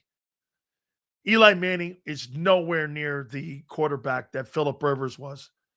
Eli Manning was in the better organization with Jerry Reese and with Tom Coughlin. Phillip Rivers wasn't. He was in a cheap organization with the Spanoses. They're not the same. Okay? And these Jalen and Josh Allen are, dude, Eli Manning and Phillip Rivers were in the same draft, and those guys are compatible in talents. Jalen and Josh are not. Josh Allen would not win a Super Bowl with the Eagles. No, you're right. Nick Foles did. Nick Foles is not elite. Sills, doesn't it seem like Josh Allen is going through the same exact... Yes. John Elway was 0-3 in his Super Bowls until Terrell Davis showed up. And when Terrell Davis showed up in the defense and Mike Shanahan, on the back end of Elway's career, John Elway's 2-3 in Super Bowls. Yes. That's exactly what this is like. Those Elway teams were terrible that he took to Super Bowls. And every time they got into the Super Bowl, they got annihilated. And at the end of his career, Terrell Davis showed up. And Dan Reeves was a good coach. God rest his soul. I love Dan Reeves. But he's not Mike Shanahan. Okay? He's just not. Jalen and AJ plus 2 number 1 picks for Josh Allen. Eagles would still be in a better position. How the Buffalo Bills would never in a billion years trade Josh Allen. Dude, the quarterbacks that are untradeable in the league, Mahomes, Allen, Herbert, Stafford.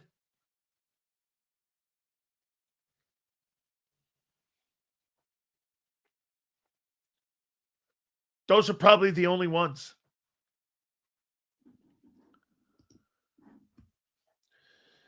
Eagles have major cap issues, $400 million cap debt, which is coming due this offseason, some of it, especially over the next 3 years, for sure. Absolutely. No doubt. They got, well, Hollywood, I would say this. Howie's probably going to restructure a ton of contracts in the offseason so that he can relieve himself of some of that cap.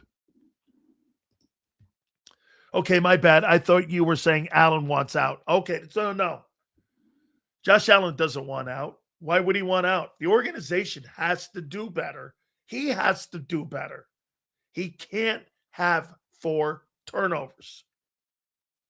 He cannot. You're not going to win.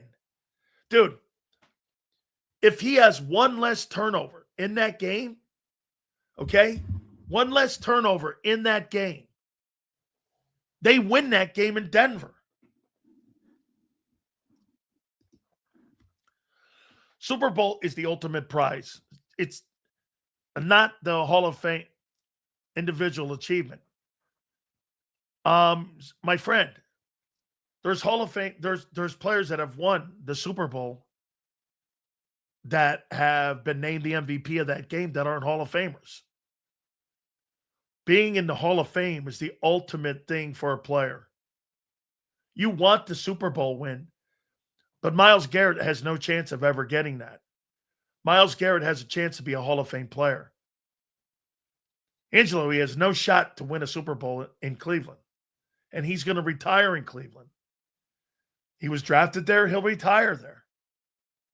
He has no way of winning a Super Bowl, but he'll go down as one of the greatest players in the history of the sport. And he'll go to Canton. He'll put his gold jacket on. How come there's only 300 of those dudes? And there's like 2,000 plus players that have won Super Bowl rings.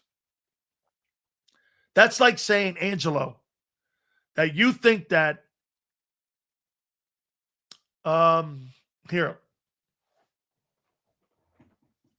you'll think Brandon Graham's career is better than Myles Garrett's career because he won a ring, 2 rings.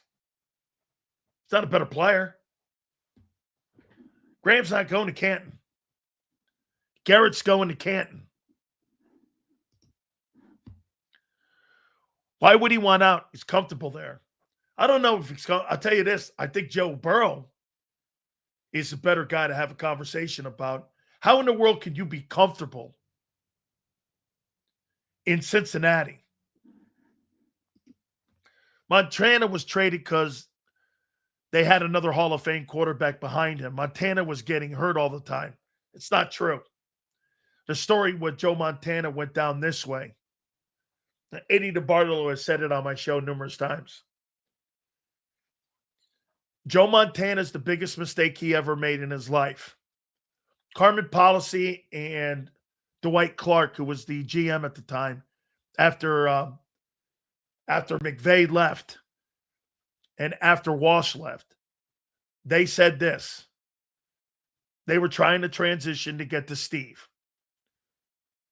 Mr. DeBartolo told everyone on my program he went to Joe. They were flying back.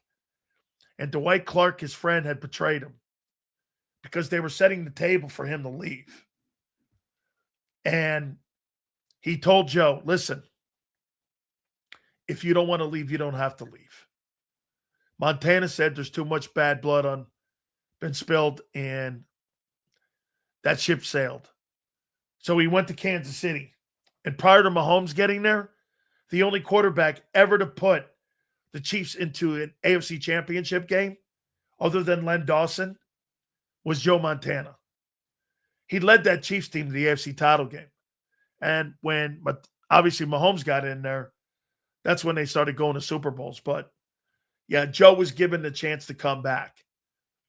I don't know if they would have traded Young, but, yeah, they gave him the chance to come back. Eddie said that he told him he overrode Carmen Policy's decision. But Joe said, no, I'm going. Steve Young is no damn Hall of Famer at the time, Montana. You're all reaching. Sure, I'm not sure what you're. Yeah. Steve had won an MVP, though. If you remember right, Montana got hurt. Steve won an MVP, and then they put Joe back in. That was really a funny situation out there. I was in the Bay Area at the time on the radio. It was really crazy.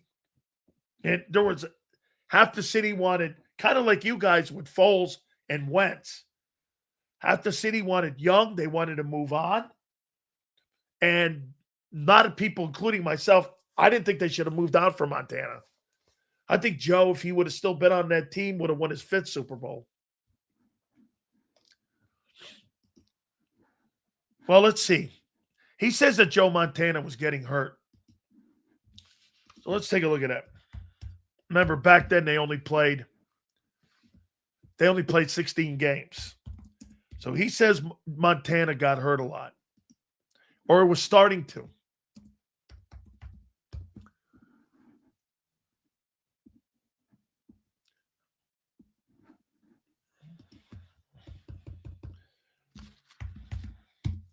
Montana's the best player I've ever seen at a quarterback position, including Brady. So Joe's last year in the NFL, he played 14 of 14 games. Year before that, he got hurt. He played 11 of 11. 36, he was. They played 1. He missed the entire 91 season. That's when Young won the MVP. Before that, 15-15, 14-14, 14-14, 13-11, 15-15, 16-15. Montana, 2-time MVP. Joe was a pretty durable guy during his time. How about this record in San Francisco? Montana was 139. He won 100 ball games and lost 39 regular season games. 100 games as a starting quarterback and only lost in 139 games in San Francisco. What was his record when he was in Kansas City? He was 17-8 in Kansas City. Did Montana ever have a losing season? Yeah, he did. 80 and an 82. After that, he never lost. He never had a losing season. One year he was 14-1. Another year he was 14-1. Another year he was 13-3. Joe was sick, man. Just a great player. I think we signed Jim Bob. Maybe. Jim Bob's got a good reputation, bro. What's for dinner tonight, Sills? Winning. Winning. Montana wasn't the face of Jordan. Elite. That's why you got another coordinator coming in. I love the history of the game, too. Exactly how I remember it. 91, he was hurt. They saw how good Young was and wanted a switch. That's when the switch became, yeah. But if you remember right with Montana, he came back, and you're right. Like, there's no doubt. They saw how good he was in 91, and that's when they started the Joe got hurt again, to that guy's point, and they wanted to move on from Montana. And Mr. DeBartolo, who I'm really great friends with. I love Eddie D. Him and Joe are such great friends. I think McVey will coach another Super Bowl this year. Stafford's on a mission. So let me get this right. Every time I hear John McMullen, so if McVey wins another Super Bowl in 9 years, Sean McVey will be 12-5 in the postseason if he closes the deal out. He'll be 12-5. He'll have 2 Super Bowl rings, 3 appearances. and he's not 40. Explain that to me. This will be another conference championship. This is his third conference championship game. And he's not 40. I mean, Aaron Rodgers is older than Sean McVey. I mean, like I said, McVey, he's 10-5 right now. If they win the NFC Championship game, okay? Actually, they win the NFC Championship game and a Super Bowl, yeah, he would be 12-5 as a postseason coach. He would be in how many NFC title games? 1, 2, 3. And he's won 1, 2. He could win 3 NFC championships, 2 Super Bowls, 3 appearances, and he'll be 12-5. And then with 92 wins, he'll have 104 wins in 9 years with 2 Super Bowl wins. When's he turned 40? Couple days. January 24th. Hell, is that Sunday? Saturday. Day before he plays the NFC Championship game, Sean McVay will turn 40. Aaron Rodgers is older. McVay is hands down the best coach from Mike Shanahan's coaching tree. I do agree, though. I heard people criticizing some of the play calling. Well, shit, 4th and 11. Nobody's criticizing Nick and the play they came up when the season was on the line.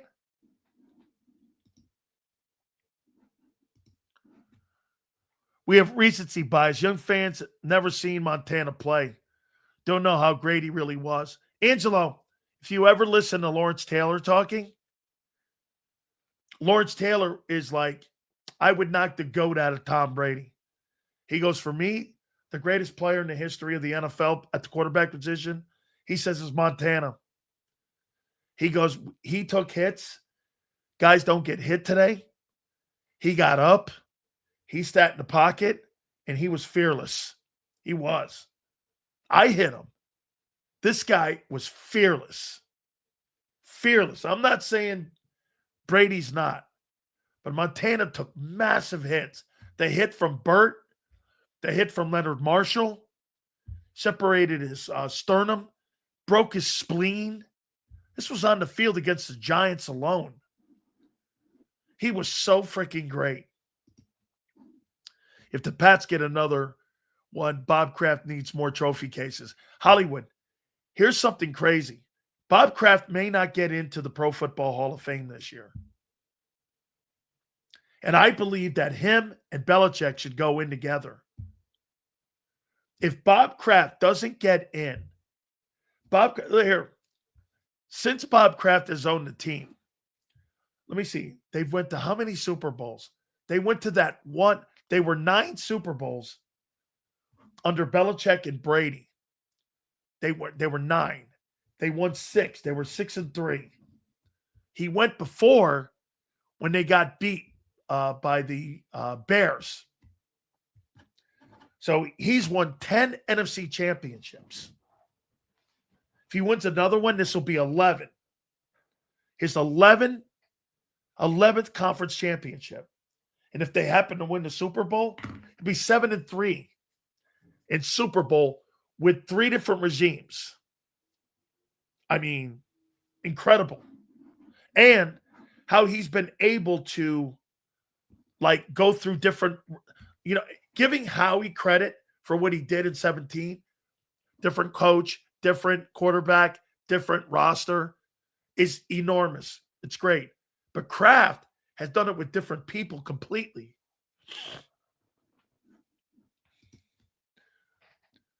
I think that's the case. If I were the Pagulas, I would clearly hire Bill Belichick. I would hire him. I would hire him. Bring him in, and Belichick and Josh Allen. Bill would hire a coordinator for him. And just like he did with Brady. And I think they'd win. Because who would fix the defense? The Bills need that defense fixed. Who's a better coach than Bill Belichick on defense? Nobody. Guy's the greatest defensive-minded coach of all time. So if Belichick goes there and goes to New York and he goes up to Buffalo, he'd have them in the AFC Championship game, in my opinion. Yeah, you know what? I don't know if people are knocking on his door right now because I don't hear anything about Gruden either. I thought Gruden would have got some play. I don't know. Maybe Mark Davis brings him back for the Raiders. But I'd like to see Belichick. I would. I'd like to see Bill up in Buffalo with him. I agree with everybody, though. Josh Allen's, he's got to protect the football, dude. That was a bad look for him. And rightfully so. He's getting criticized. And I agree with everyone. Can't do that, dude. You had the game. You had that game won. Turnovers killed you in that ball game. And that was probably one of the only games where I went like this. They lost that game because of him. Now, they were in that game because of him. But he lost that game, dude. 4 turnovers. And the best I've seen at making adjustments. Yeah, because he makes them right there on the sideline, especially defensively. Josh needs talent around him. Get him a big-time wideout. Yeah, Brandon Cooks can't be your number one wideout. The guy was walking the streets a month ago. Can't be your number one guy. Still no excuse on the turnovers, though. Is Stafford wins? Is he a Hall of Famer? Matthew Stafford's a Hall of Famer now. He's completely put himself in the conversation of Hall of Fame now. He's going to win the MVP award. And I think he goes to Seattle. That game's going to be a slugfest. Still, speaking of Gruden, does anyone remember when he was spending time with Coach Reed in Kansas City a few years back? Could he be a possible replacement in Kansas City? I thought John was going to be the next head coach in New Orleans, but they gave the job to Kellen Moore. Great coach, Dick LeBeau. Was in Pittsburgh all them years. Just a Hall of Fame type guy himself. Just a great coach. AJ would rather have Tanner throwing him the ball. Yes. I think AJ wants out just because of the things I said. He's accomplished everything he needs to accomplish in Philadelphia. Here, let me make the point to you. Here's why he has to be traded all year. And I'm with Xander. I do believe. Here's AJ. Here, look, I'll go down here. All-time receiving yards. Here's where he sits. Julio Jones is more of a Hall of Famer right now than A.J. Brown. Where's A.J.? A.J.'s not even in the top 50. And he's 28. Come on, guys. Brandon Cooks has more receiving yards. A.J. Brown's 118th in receiving yards all time.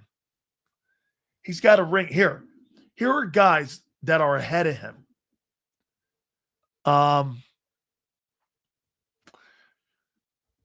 Let's see. AJ's got 8,000 yards on the screws. Cooper Kupp has more yards and a ring. Is A.J. Brown a better player than Cooper Kupp? Cooper Kupp has more yards. He's got a ring too. Justin Jefferson doesn't have a ring. He's at 8,400 yards. Shit, Plaxico Burress has a ring. And more yards. Vincent Jackson has more yards. Wes Welker has more yards in 3 rings. Donald Driver has 10,000 receiving yards in a ring. Look at Deshaun Jackson. How many people in here believe that A.J. Brown's a better player than Deshaun Jackson? I don't know about that. I could put Deshaun on special teams, and this guy's got 11,000 receiving yards. AJ's never going to hit. He may hit 11,000. He may. But, I mean, Deshaun Jackson has almost 12,000 receiving yards. To be fair, how many more years have those guys played? Yeah, well, you're not going to get those yards in Philadelphia. That's what he's looking at with that offense. Dude, 1,000 yards is 60 yards a game. And you're paying $32 million for that? Adam Thielen does that.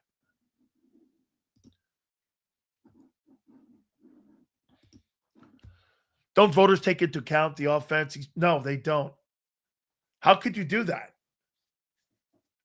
No, they take a look at the era you play in. Like, if you play in today's game and you're getting 1,000 yards, here, look.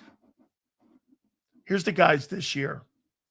And I'm talking why AJ would want to be traded. All right. So let me ask you this here. Here, let's go down the line here. Receiving this year in the NFL. Okay. So here's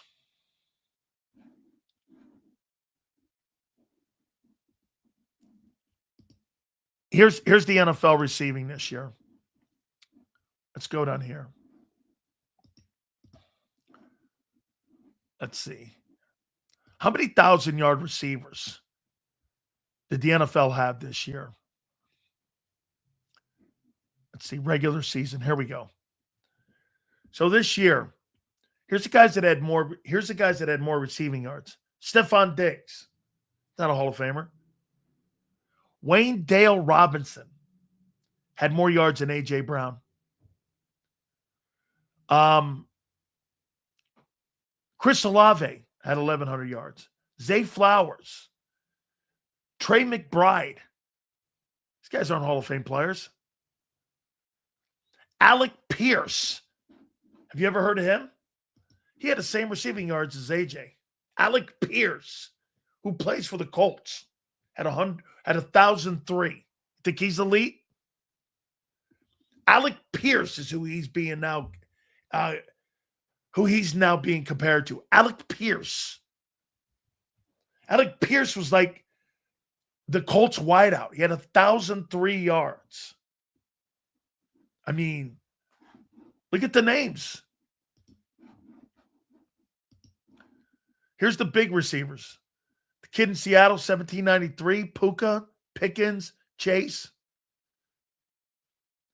A.J. Brown was tied with Alec Pierce for the last receivers with 1,000 yards. Michael Wilson, Arizona, had more receiving yards.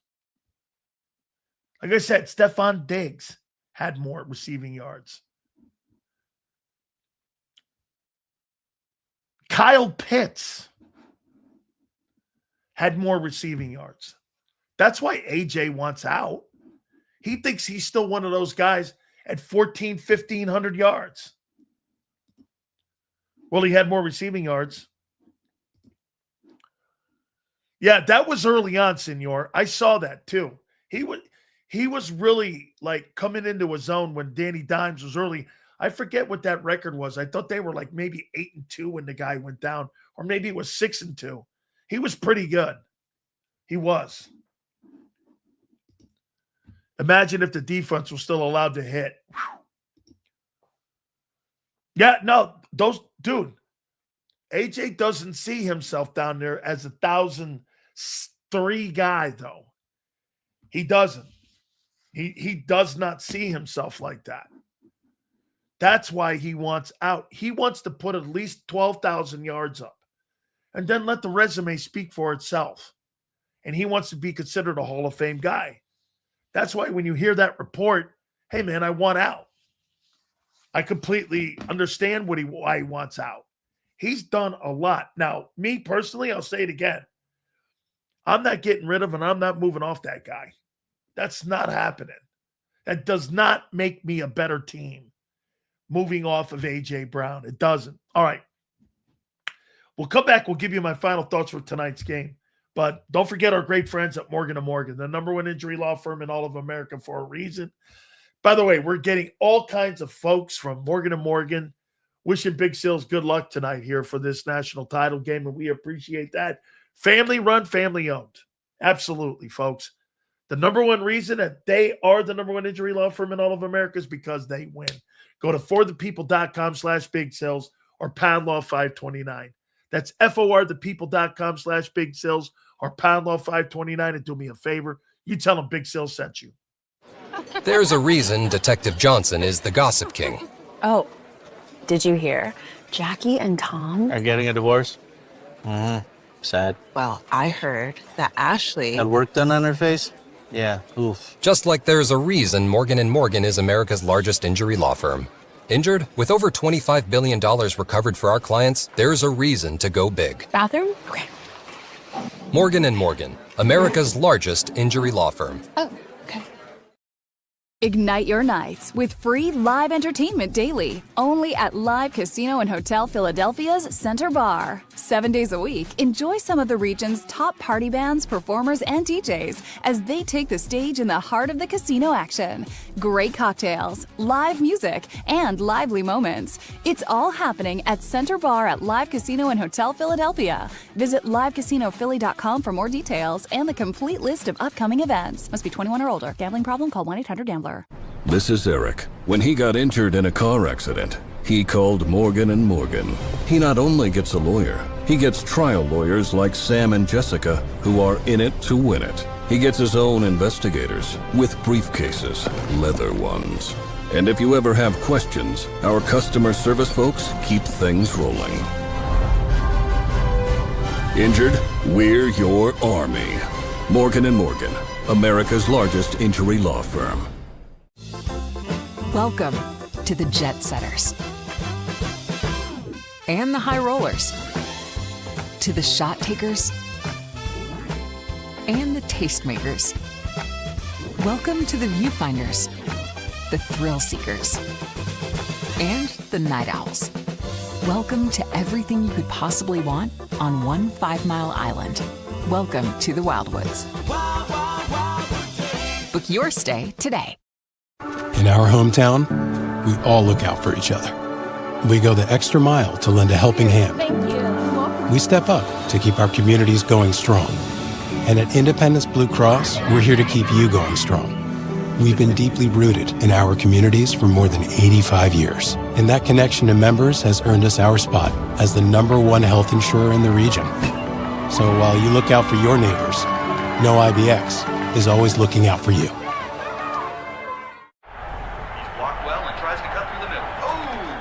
Your gut says Miami is going to win, and you should take the over.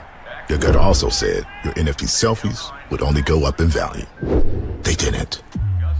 But your head is on Sports Grid and knows the QB is in concussion protocol.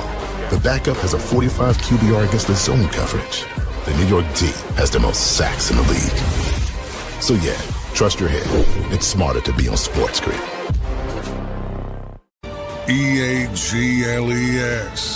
Eagles.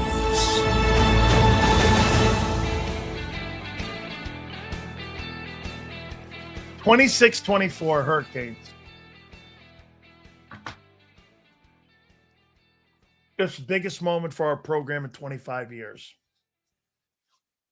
Our alumni, you're going to see some of the greatest players in the history of the sport on the sidelines tonight. Ray Lewis, Ed Reed, Clinton Portis, Andre Johnson, Jimmy Graham. I mean, it's going to be a who's who. I can't wait to see this thing. Hopefully we're celebrating tomorrow, number 6. That'd be quite a story.